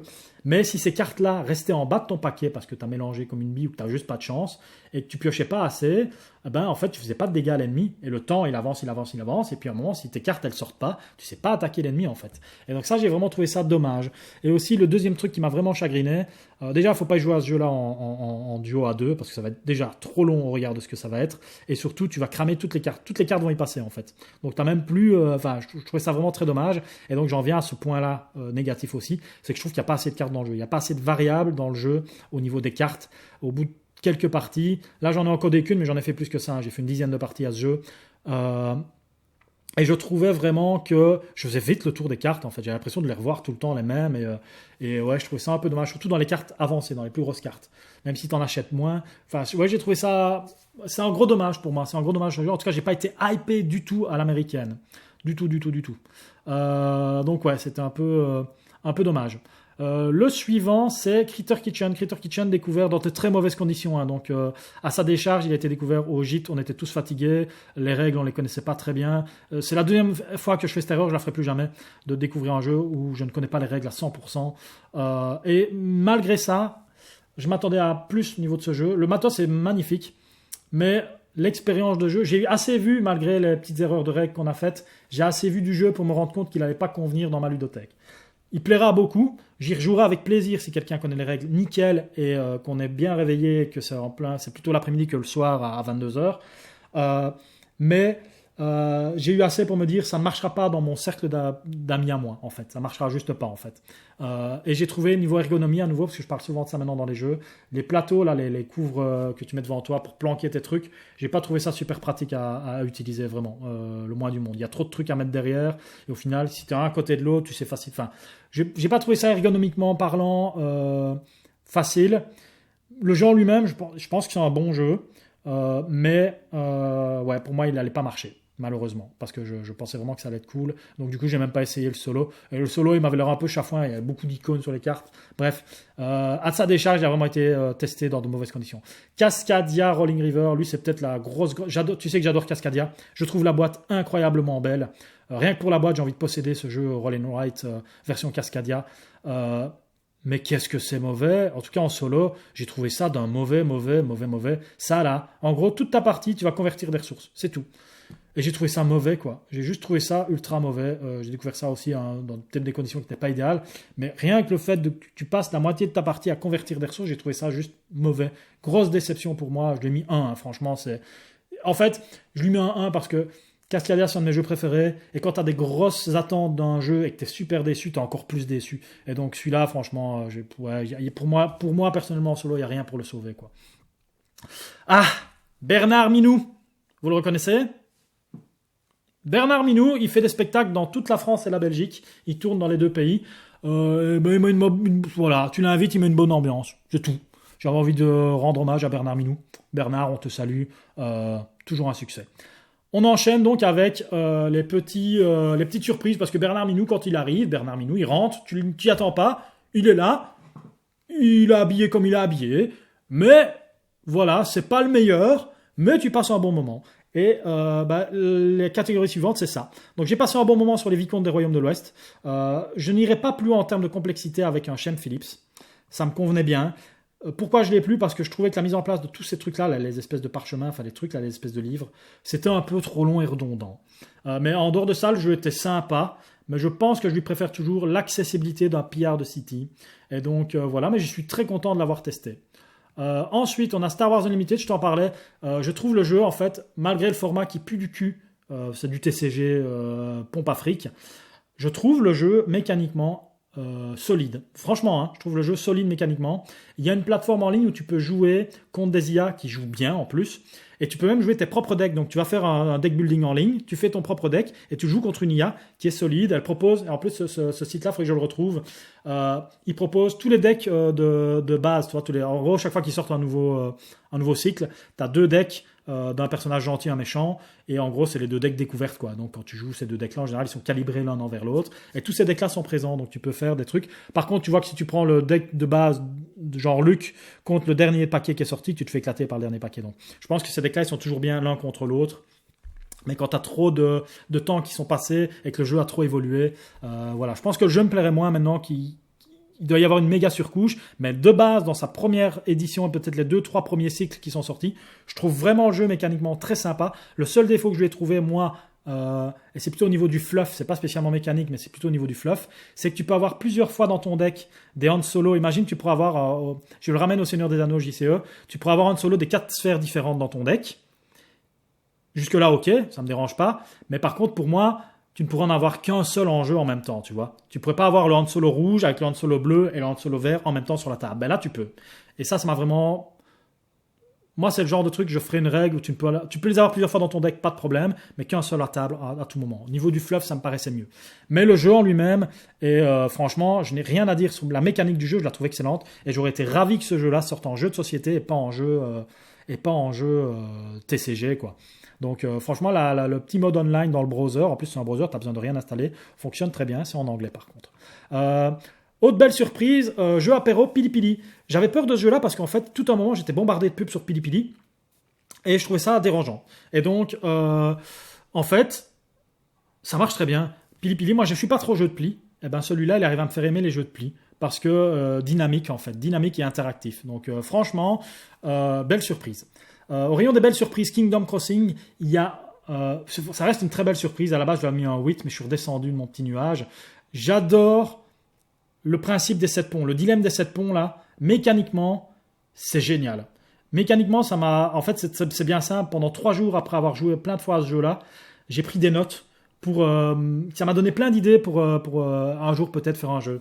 Et donc, qui ne mèneront jamais à rien. Mais j'ai trouvé ça super intéressant. Et j'adore ce thème des 7 ponts. Je trouve franchement cette mécanique-là incroyable. Juste un peu dommage qu'il n'y a aucun blocage, mais au final, on comprend pourquoi. Le seul truc que je trouvais dommage, c'était que je trouvais ce tableau-là en deçà. Ça pourrait être vraiment dynamisé. J'ai trouvé vraiment ce truc-là, le scoring en gros lié à ton plateau principal. Je trouve qu'il y a mieux à faire. Je suis pas game designer, donc c'est pas, voilà, je me permettrai jamais de dire que c'est de la merde, parce que ça tient la route et ça marche, ça fonctionne, le jeu est agréable à jouer. Mais je trouve qu'il y a une petite opportunité ratée. Ça pourrait être mieux en fait. Je pense que ça pourrait vraiment être mieux. Mais en dehors de ça, je trouve que le jeu est très beau, très solide. Et franchement, cette mécanique, rien que pour cette mécanique de pont, je suis super content d'avoir testé le jeu. Et en solo, il fonctionne très bien. En solo, il fonctionne vraiment très bien. Donc, c'est une bonne chose à savoir. Si tu cherches un jeu cosy, le dernier peut-être point que je pourrais mettre, c'est que la mise en place est un peu longuette. Mais en dehors de ça, franchement, une très très belle découverte. Super belle production. C'est du Sorry War French, je ne sais plus. Non, je pense. Oui, si, c'est ça. Donc, je ne sais pas si monsieur Mathieu Verdier, tu étais toujours chez eux et que tu as toujours participé à ce truc-là. Franchement, à nouveau, la production... bravo, parce que franchement c'est beau en fait. En fait la production me fait oublier les petits griffes que j'avais sur le jeu, mais franchement ce truc des 7 ponts est juste dingue. Moi ça m'a c'est tout con hein, pourtant, mais ça m'a vraiment super bien. Et j'adorais aussi du fait du dilemme des 7 ponts. Quand tu arrivais à mettre tes 7 pattes, la 6e tu gagnais 3 points bonus et la 7e 4 points bonus. Et si en plus tu finissais sur une de tes maisons, ça débloquait en plus des bonus. Je trouvais ça d'une élégance et ça te faisait vraiment triturer tous les tours. Franchement, bravo à ça au designer, parce que vraiment, vraiment cool. Ra, il fait partie de mes belles surprises, parce que c'est un vieux jeu qui a genre 20 ou 25 ans, je crois que 25 sur la boîte. Super belle édition, hein. Cette édition-là, je l'avais, elle est magnifique, la boîte est incroyablement belle. Elle passait en plus nickel, et mon père avait un tableau, c'était son dernier tableau, sa dernière toile, et c'était pile poil dans ces couleurs-là, donc je l'avais mis tout près, ça passait nickel. Finalement, je m'en suis défait, pourquoi ? Parce que je trouve le jeu très bon. Pour un vieux jeu, hein. Il y a de la rouille sur ce jeu, mais au niveau du design, je trouve ça incroyable qu'à cette époque-ci, il fonctionne encore aussi bien. Les gros cubes, les gros tokens de jetons numérotés marchent super bien en bois, très agréable à manipuler. Mais le seul défaut que j'ai avec ce jeu-là, c'est le tempo du jeu. 2 défauts. Le tempo du jeu qui est très lent. En gros, à ton tour, tu pioches une tuile, tu la mets dans le marché. Tu passes le sachet au suivant, il pioche une tuile, la met dans le marché. Le suivant, il place une tuile, jusqu'à ce que le marché soit juteux pour lancer une enchère ou qu'elle se lance automatiquement. Mais le tempo du jeu est un peu il faut vraiment aimer jouer très cosy. Et le deuxième défaut pour moi, c'est que si tu rates ton premier tour et que tu fais pas terrible dans le deuxième, jamais tu rattraperas quelqu'un qui a fait 2 bons tours. Donc voilà. Mais Ra, une très belle surprise, très belle découverte. Pour un jeu qui est aussi vieux, moi je le trouve très bien. C'est juste le tempo du jeu. Difficile à sortir avec des gens qui veulent un truc un peu plus pepsou. Mais étrangement très agréable à jouer. Pour un jeu d'enchères, franchement... il fonctionne toujours très bien. Un bel hommage. Attendez, alors je vais vous montrer un petit invité. Viens. Quelqu'un qui a changé ma vie. C'est lui. Je vous présente Monsieur Woody. Woody, pourquoi ? Parce que je l'ai trouvé dans les bois au retour du boulot. C'est un chien abandonné que j'ai d'abord tenté de retrouver son propriétaire pendant un mois. Et puis là, lundi dernier, je l'ai officiellement... Voilà, c'est Woody, c'est mon chien maintenant. Voilà, et je pense qu'il a, mon petit loulou, une belle vie. Ce chien est une crème. Donc j'ai trouvé abandonné. Il faut savoir qu'en gros, je rentrais 10h, 10h30 du soir sur la route. Je pensais que c'était un renard. Puis je regarde dans mon rétro, je me dis non, il court dans tout. C'est pas un renard, c'est un chien. Donc globalement, j'essaie de l'attraper. 1 heure pour l'attraper, ce petit enfoiré. On finit par réussir à l'attraper. Je le mets dans la bagnole. Je rentre chez moi. Le lendemain, je repars bosser le matin, et sur la même route, à genre 100-150 mètres d'où je l'ai trouvé, lui, il y avait un autre chien mort sur le bord de la route, même gabarit, donc pour moi c'est un abandon, 2 chiens qui ont fugué, mais si les 2 chiens avaient fugué, quelqu'un aurait demandé là où j'ai mis toutes les demandes pour essayer de le retrouver. Donc voilà, grosso modo, chien abandonné, et tu sais quoi, il était déjà propre, il aboie pas, il est super câlin, c'est un chien-chat en fait, c'est un vrai chien-chat. il a déjà rencontré plein de monde, notamment des enfants ultra turbulents, ultra bruyants. Ben oui, moi aussi, il veut des caresses. Et c'est un chien providence. C'est une de mes plus belles rencontres de mon année. Je pense qu'il est en train de changer ma vie en mieux. C'est mon gros bébé, c'est Woody. Donc Woody parce que j'ai trouvé dans les bois. Là-bas, j'hésitais avec Rookie parce que Rox et Rookie ressemblaient à un renard. Mais ouais, c'est le petit Woody. Donc je vous présente Woody. Hey hey! C'est mon nouveau compagnon de vie. Et quel compagnon, franchement, c'est une crème. C'est un chien incroyable. Je ne comprends pas si c'est un abandonné, qu'on a abandonné ce chien-là. Et je remercie le ciel, je suis plein de gratitude envers la vie de m'avoir mis ce petit chien-là, parce que je me rends compte déjà que je lui ai sauvé la vie, littéralement. Quand j'ai vu le chien le lendemain mort sur le bord de la route, je me suis dit, ok, toi, je t'ai sauvé la vie. Et il faut savoir, pour la petite anecdote, que ce chien-là, le lendemain, quand j'étais voir s'il était pucé, s'il appartenait à quelqu'un, j'étais dans un grand truc, ça s'appelle Tom & Co, donc c'est une grande surface un peu pour les animaux, et ils ont des appareils pour détecter les puces. Et il y avait une dame d'une association à l'entrée du magasin qui voulait déjà me le récupérer. Donc en fait, moi, j'aurais pu très bien m'en débarrasser directement. Et j'ai pas réussi à le donner à cette dame, ce chien, parce que j'avais l'impression de l'abandonner une deuxième fois. Et donc voilà, depuis on est cul et chemise, et c'est un chien crème, il est incroyable. Et voilà, c'est Woody, je vous présente Woody. Bon ouais, mon bébé, bon ouais. Et il est crème, Shep l'a déjà rencontré, il a dormi sur son pull, il a aucun respect du pull rouge, je vous mettrai la photo éventuellement sur le Discord. Mais voilà, un chien crème, et voilà, c'est officiel, il est membre de ma famille.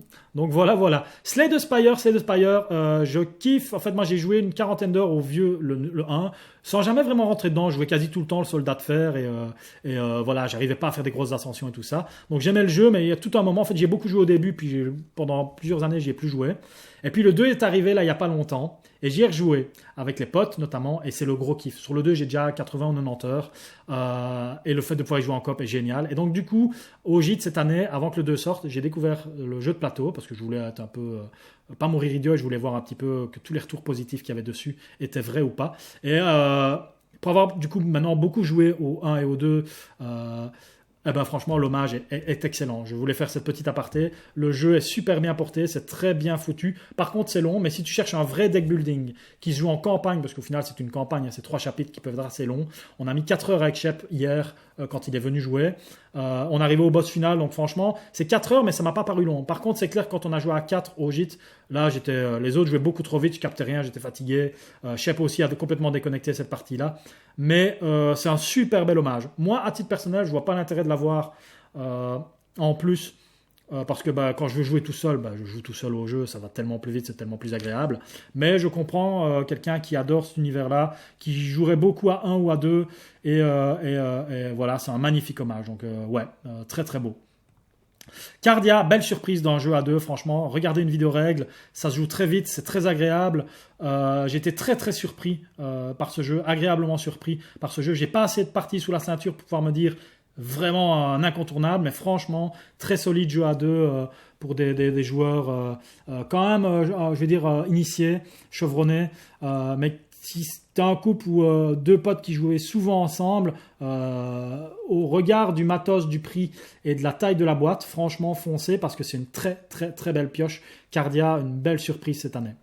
Et à nouveau dans un jeu à 2, belle surprise. Je n'ai fait qu'une partie, mais je comprends que le jeu et les retours qu'il a. Alors, en tout cas, je pense. J'ai pas assez de parties pour dire si c'est équilibré ou pas. Mais ma première partie découverte a été vraiment bien. J'ai vu son défaut pour des joueurs plus casus. Le défaut des joueurs casus, c'est que ça va être un jeu où il y a énormément d'icônes à ingérer au début.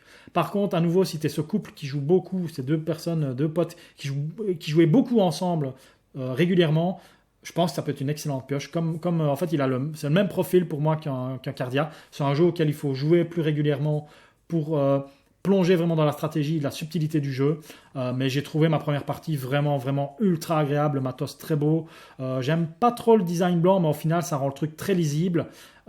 Et au final, au regard de tout le matos que tu pourrais avoir l'impression d'avoir sur la table, j'ai trouvé qu'il se mettait relativement vite en place. Donc je pense qu'une fois que tu connais les iconographies, ça peut être un très bon jeu. Je me demande s'il ne vient pas de gagner un As cette année au Festival de Cannes. Jeu français, festival français, doit-on encore se poser des questions, hein. Mais ouais, franchement, belle surprise. Je serais ravi d'y rejouer. J'ai un pote qui l'a, donc moi je ne l'ai pas. Il y aura un mode solo, franchement, je pense que je l'aurai. Mais ouais, très belle surprise, vraiment. Je me réjouis de rejouer. Surtout, je me réjouis de le tester à 4 joueurs un jour si l'occasion se présente. On enchaîne avec le Blue Oyster Bar. Il y avait de la danse. que de la danse.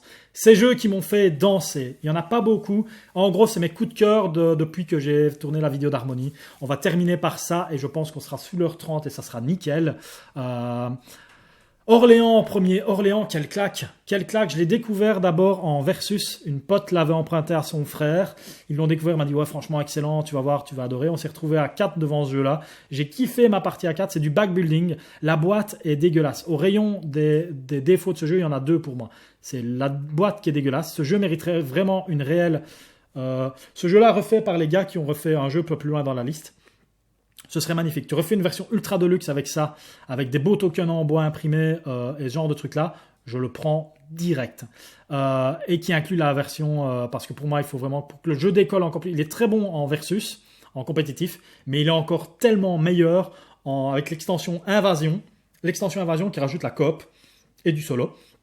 En solo, tu as 3 scénarios que tu peux jouer, en solo du coup, et la coop est absolument excellente. Le jeu en coop, le gars qui a fait ce jeu et qui a designé le coop derrière, chapeau bas, monsieur, chapeau, parce que c'est excellent. Le design de ce jeu en coop, le passage du versus au coop est incroyable. Ce jeu est très bien. Le seul défaut majeur de ce jeu, pour moi, c'est cette foutue mise en place qui prend des plombes. Conseil pour moi, et je pourrais éventuellement te lire ce que j'ai mis en commentaire du jeu parce que je l'ai commenté, je peux te le lire tout de suite. Orléans est un excellent jeu. Ses seuls défauts pour moi sont l'illustration de la boîte qui n'est absolument pas vendeuse. C'est pas le jeu qu'on va regarder en boutique. Ce qui en 2025, à l'époque où j'ai écrit cette review, ne lui rend vraiment pas service et je suis convaincu de ça. Le temps de mise en place qui est trop long, trop long. Conseil de bison ludique, séparer les éléments et ouvriers par sachet et par joueur. Tu fais des packs par joueur de ce qu'ils vont avoir besoin et de ce qu'ils vont rajouter. Avec un mémo pour rappeler quoi remettre dans ces sachets à la fin de la partie.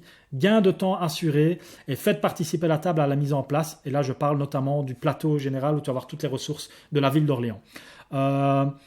La place que le jeu prend à table, il faut une grande table. Clairement, surtout avec l'extension coop qui va être encore un peu plus grande, il faut une grande table. Mais si tu as ça et que la mise en place pour toi n'est pas un souci, fonce.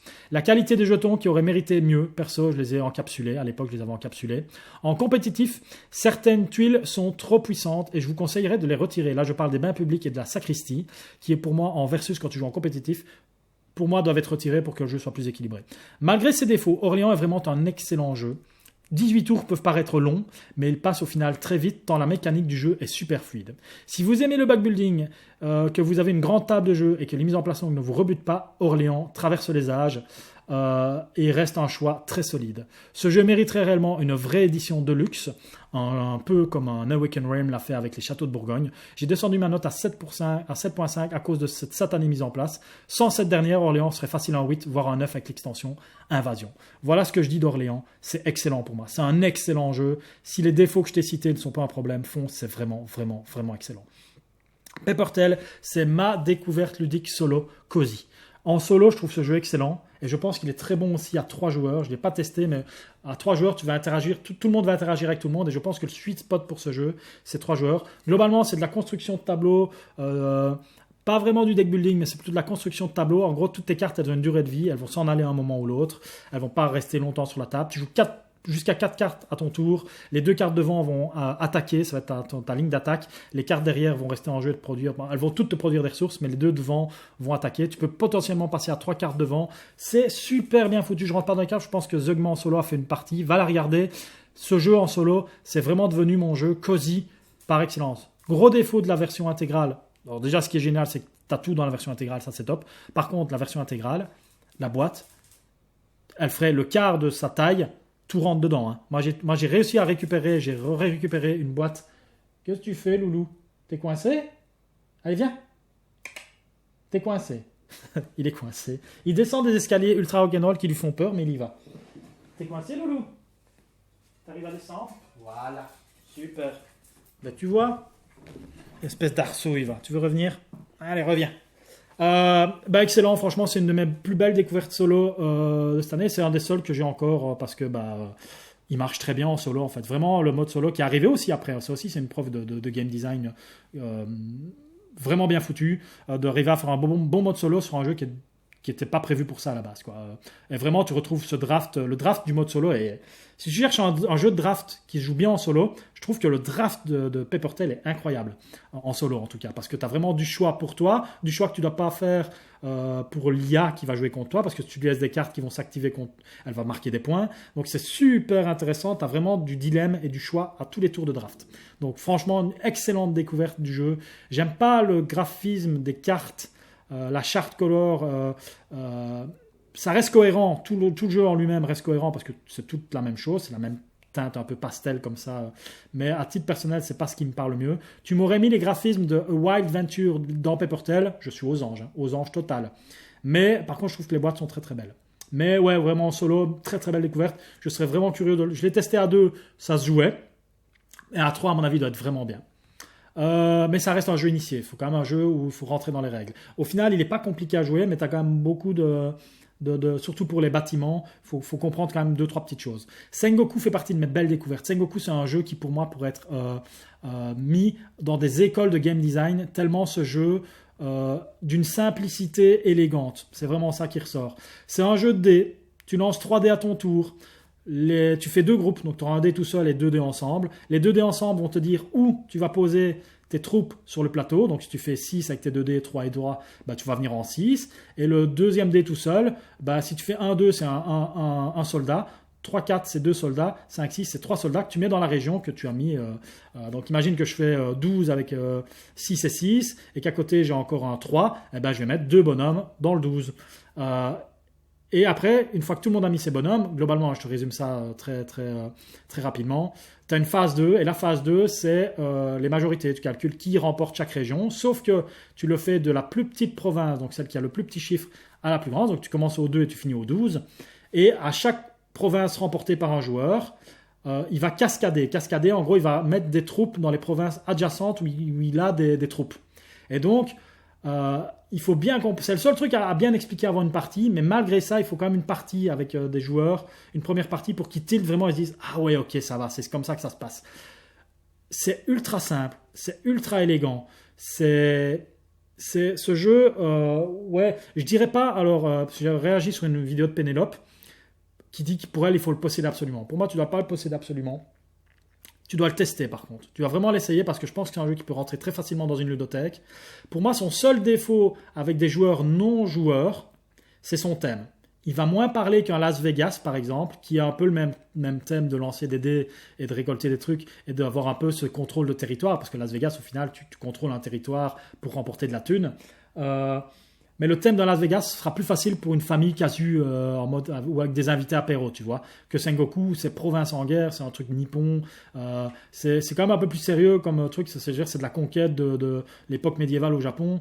Et donc du coup, bah, ça plaira peut-être moins à un public lambda. C'est ça que je veux dire. Et donc du coup, en dehors de ça, je pense que c'est un jeu à tester. Par contre, si tu kiffes vraiment et que ça rentre pile poil, moi ça rentre pile poil dans mon Aorakis 2.0. Pourquoi ? Ça se met en place et je te mens pas, littéralement en 2 minutes, le jeu est mis en place. Ça se joue en 20 à 25 minutes, 30 grand max pour ta première partie. Et c'est redoutable d'élégance, de simplicité. Vraiment, ce que je disais au début de vidéo, ça pourrait être vraiment dans les écoles de game design. Et on termine par mon plus gros coup de cœur de cette année. Ma claque découverte au gîte cette année avec Portinou et JK qui avait amené sa copie du jeu en version Ultra Design Deluxe, la dernière version sortie faite par Awaken Realms. Donc c'est une boîte de la taille d'une bottine d'après-ski, hein. Je veux dire, c'est énorme, c'est démesuré.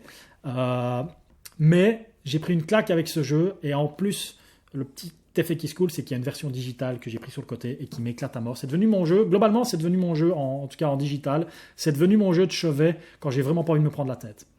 Ultra simple à jouer, très agréable, c'est les châteaux de Bourgogne, les chameaux du Burundi. Les chameaux du Burundi, c'est incroyable, c'est un jeu je crois qui a maintenant 20 ans et franchement il coche toutes les cases de ce que j'aime bien dans un jeu maintenant, dans un jeu un peu plus avancé entre guillemets, un peu plus stratégique, parce qu'il n'en fait pas des caisses, il n'en fait pas des tonnes. Pour moi, l'extension avec les vignes, totalement dispensable, tu n'es vraiment pas obligé de l'avoir. Et franchement, j'aurais préféré qu'elle soit pas dans la boîte, parce que ça rajoute ça prend de la place pour rien. Les figurines, enfin les miniatures des villes, des châteaux, totalement inutiles. En gros, tu enlèves l'extension des vignes et les châteaux en miniature. La boîte, elle fait une taille normale en fait, et c'est très très bien. Moi, j'aurais adoré ça. Donc je l'ai récupéré moi cette boîte là à titre personnel, mais j'ai beaucoup de mal à la garder parce que je trouve ça complètement démesuré. Et cette boîte là, elle aurait fait un tiers de sa taille sans les deux éléments que je te dis, qui sont du coup l'extension vigne et les miniatures de château. J'aurais été conquis. Mais je kiffe ce jeu. En fait, ce jeu, c'est de la pose de tuiles avec. En gros, tu lances 2 dés à ton tour. Ces 2 dés-là, ils te disent quelle tuile tu peux aller récupérer, à quel emplacement tu peux aller récupérer une tuile, ou à quel emplacement sur ton plateau tu peux mettre une tuile. Si tu as chopé une tuile, enfin, il y a un 2 dans tes dés, tu as un 2, tu peux aller choper une tuile dans le marché numéro 2, sur le marché du plateau central. Tu vas récupérer une tuile dans la zone 2, et s'il te reste un 3, tu peux la placer, si elle a la bonne couleur, dans la zone 3. Enfin, regarde une vidéo règle de ce jeu, c'est ultra. Enfin, ça faisait un peu partie de ces jeux. Pas ces jeux de la honte parce que je ne le possédais pas, mais ces gros jeux ultra publicités, ultra bien cotés, qui étaient toujours dans les top 10, voire top 5, top 1, dans certains reviewers, youtubeurs outre-Atlantique, et que j'avais jamais testé en fait. Donc j'étais toujours très curieux de ce jeu-là. Eh ben j'ai testé et j'ai kiffé, au tel point que quand je suis rentré, la première chose que j'ai fait du gîte, c'est que je l'ai acheté en version digitale, tant que les règles étaient fraîches dans ma tête. Et la version digitale est super. Alors, c'est pas la même que cette version-ci. Par exemple, les tuiles château ne sont pas rouges, elles sont vertes claires. Ou foncées, elles sont vertes foncées. Là où les animaux sont verts clairs. Donc, je trouve que vraiment cette édition de luxe a fait un taf énorme pour rendre. Parce que moi, j'avais la version. Avant de choper cette version-là d'occasion, j'avais la version 20 ans d'anniversaire, qui améliorait déjà la lisibilité du jeu, mais qui était quand même franchement pas encore top. Je trouvais que les tuiles étaient trop petites, les iconographies sur les tuiles jaunes étaient pas assez lisibles. Celle-ci corrige vraiment beaucoup tout ça. Et vraiment, franchement, j'ai pris une claque. J'ai pris une claque parce que ça coche vraiment une simplicité que moi je veux maintenant. C'est de la pose de tuiles avec un peu de hasard sur les dés, mais que tu peux contrôler avec tes ouvriers et avec des pouvoirs de tuiles jaunes. Tes pouvoirs de tuiles jaunes peuvent te dire par exemple que tes bâtiments, que tes animaux, tu peux faire 1 ou moins 1, plus 1 ou moins 1 sur ton dé de base quand tu poses une tuile de cette couleur-là. Tu as plein de façons d'aller contre le hasard, et un truc qui me rend ultra admiratif de ce design, il faut savoir que ce jeu-là, tu peux finir dans les 200 points à la fin de ta partie. Je suis monté à 241 ou 243 points sur la version digitale contre des boss en difficile, des bots en difficile. Et donc, des fois, il y a des parties, je crois que j'ai encore le screenshot sur mon PC. Il y a une partie, je l'ai fini à 200 points, égalité à 200 points avec une IA, et la troisième IA, elle était à 197. C'est un truc qui me fascine de voir qu'un jeu où le scoring monte aussi haut, que les scores soient aussi resserrés. Et d'ailleurs, la partie qu'on a fait au gîte avec Porty et JK a gagné parce qu'il voulait gagner. Porty a pris sur lui et m'a expliqué le jeu. Donc il me conseillait même, genre moi je serais toi, je prendrais plutôt ça parce que voilà. Parce que franchement ma première, j'étais vraiment perdu. Moi je savais pas. Il y a tellement d'options en fait que je savais pas quoi faire. Et plus tu joues à ce jeu-là, plus tu commences. En fait maintenant j'ai le déclic. Je pense que maintenant je joue beaucoup mieux au jeu que ma première partie. Il y a pas photo. Mais j'ai été surpris parce que même cette partie-là, je pense que JK était à 197, j'étais peut-être à 194 et Porty devait être à genre 190 ou 189. Et je trouve ça super impressionnant d'avoir un jeu qui peut avoir. Tu peux avoir une partie où tu fais 160 et les autres sont à 200, ça peut arriver. Mais quand tu arrives à bien comprendre le jeu et tout ça, tu arrives vraiment à. Ouais, t'as vraiment des parties où je suis super surpris du scoring. Mais en fait, ouais, tout ça pour dire que le jeu, dans cette version-là, le matos, il a vraiment amélioré la qualité de vie du jeu. Le fait que tu as envie d'y jouer, les tuiles des ressources, elles sont un peu en genre, c'est pas du bois, mais c'est super agréable à manipuler. Le fait que ton plateau, les tuiles qui peuvent être, tu as un espèce de petit relief qui est fait sur le plateau en plastique qui te permet de bien caler tes tuiles. Super agréable à jouer au niveau du matos. Cette extension-là, je la trouve. Moi, j'ai regardé les règles, je vois pas du tout. Et je rejoins beaucoup d'avis qui ont été dits sur le net. Je vois pas trop. En fait, cette extension-là, si tu la joues, il faut aller à fond dedans. Et donc, tu négliges un peu ton plateau. Et si un joueur va à fond dedans sur la table, tu es obligé de le suivre et d'aller à fond dedans pour essayer de l'empêcher d'aller à fond dedans. Tu vois ce que je veux dire? Et donc, c'est un peu. Pour moi, ça dénature un peu le jeu.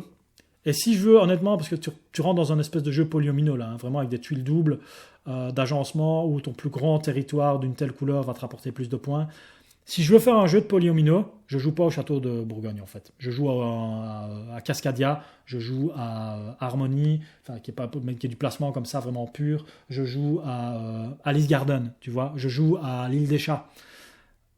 Et donc je trouve que ça dénature un peu le jeu et surtout que ouais, je vois pas l'intérêt. Enfin, c'est sympa que ça soit là pour les gros joueurs, peut-être qu'ils adorent, mais je trouvais dommage, en tout cas de toutes les reviews que j'ai été regarder, euh, si un joueur se lance là-dedans et qu'il va à fond dedans, tu es obligé de le suivre. Tu peux pas rester toi faire ta popote sur ton plateau. Apparemment, ça fonctionne pas très bien.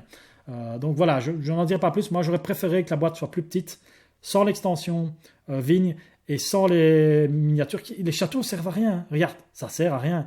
Une tuile rouge à la place, ça fonctionne très bien. J'ai pas besoin des gros châteaux comme ça qui font que ma boîte fait 6 kilos de plus, tu vois. Donc ça, c'est pour moi les seuls défauts du jeu. C'est les miniatures qui servent à rien. Et l'iconographie aurait quand même encore un peu plus... elle aurait pu être encore un peu plus travaillée. Elle reste quand même un peu difficile à lire pour des joueurs néophytes. Par contre, ils ont fait des aides de jeu qui reprennent tout, qui expliquent tout. Et ça, franchement, c'est vraiment bien. Si tu dois vraiment posséder ce jeu, c'est clairement ça que tu veux. Ou la version digitale, qui est vraiment très très bien foutue. Mais qui a le design des anciens jeux, du coup. Des anciennes versions.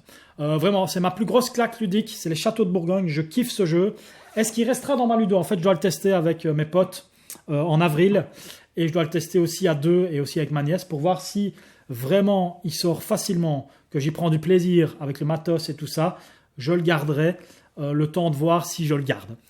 Sinon, je joue tellement plus souvent et tellement plus facilement en solo à la version digitale contre des bots en difficile que j'ai pas besoin spécialement de posséder le jeu pour y jouer. Mais j'ai quand même envie de leur faire découvrir. Donc je le garde jusqu'au moins le 11 avril, la date à laquelle on va se faire une petite journée jeu. Et voilà. Bref, on en reste là. C'était la fin de cette vidéo. Until we meet again. Skeletor qui s'en va dans sa grotte. Ben, je vais faire comme Skeletor, je vais m'en aller dans ma grotte. Je suis content d'avoir fait cette vidéo parce que je pense que vous méritiez cette vidéo pour, voilà, pour donner des nouvelles déjà dans un premier temps, pour vous présenter mon compagnon Woody qui est dans la vie depuis 1 mois. Et qui la rend tellement plus belle. Voilà, je voulais vous faire cette vidéo-là, sans rentrer en détail. Il faut savoir que je l'avais tournée, elle faisait déjà 1 heure à la base. Je pensais que j'arriverais à 1 heure ici, mais finalement, je me suis quand même emballé. Donc, 1h30 vaut mieux que 2 heures, je pense. Merci d'avoir regardé cette vidéo. À peut-être bientôt. J'espère peut-être pouvoir faire une vidéo avec Shep et Portinou en guise de surprise et de peut-être au revoir, adieu, jolie fille madrilène. Prenez soin de vous, prenez soin de vos jeux, ça je pense vraiment toujours, passez du temps avec vos proches et n'achetez pas trop de jeux, ça toujours en ligne de mire. Moi, mon nouveau challenge, c'est que ma ludothèque rentre dans 2 cases de Kallax, voire 1. 2 pour l'instant à cause de Château de Bourgogne qui ne rentre même pas dans une case de Kallax, sauf si tu ne le mets pas debout. Mais en tout cas, 1, ce serait l'idéal. Et donc, voilà, 10-15 jeux, grand max, 10 plutôt. Voilà. Bref, je m'emballe plus. Merci d'avoir regardé cette vidéo. N'oublie pas éventuellement les pouces. Ça, c'est pas pour moi. Franchement, moi, je m'en fous. C'est plutôt pour Shep, pour qu'il puisse se payer ses vacances à Bora Bora quand sa terrasse ne fuitera plus et qu'il puisse acheter aussi des paquets que FFG ne refuse de lui offrir alors qu'il fait des présentations des 3 jeux en même temps tout seul sur un festival ludique et eux ils viennent même pas lui amener un petit pins FFG Asmodée des JCO TV. Je trouve ça totalement honteux. Shep, arrête de bosser pour eux gratuitement. Ils ne le méritent pas. Prenez soin de vous, prenez soin de vos jeux. Je le redis à nouveau, c'est super important de passer du temps avec les gens que vous aimez et dites-leur que vous les aimez. À bientôt sur la tanière de JCO TV ou pas.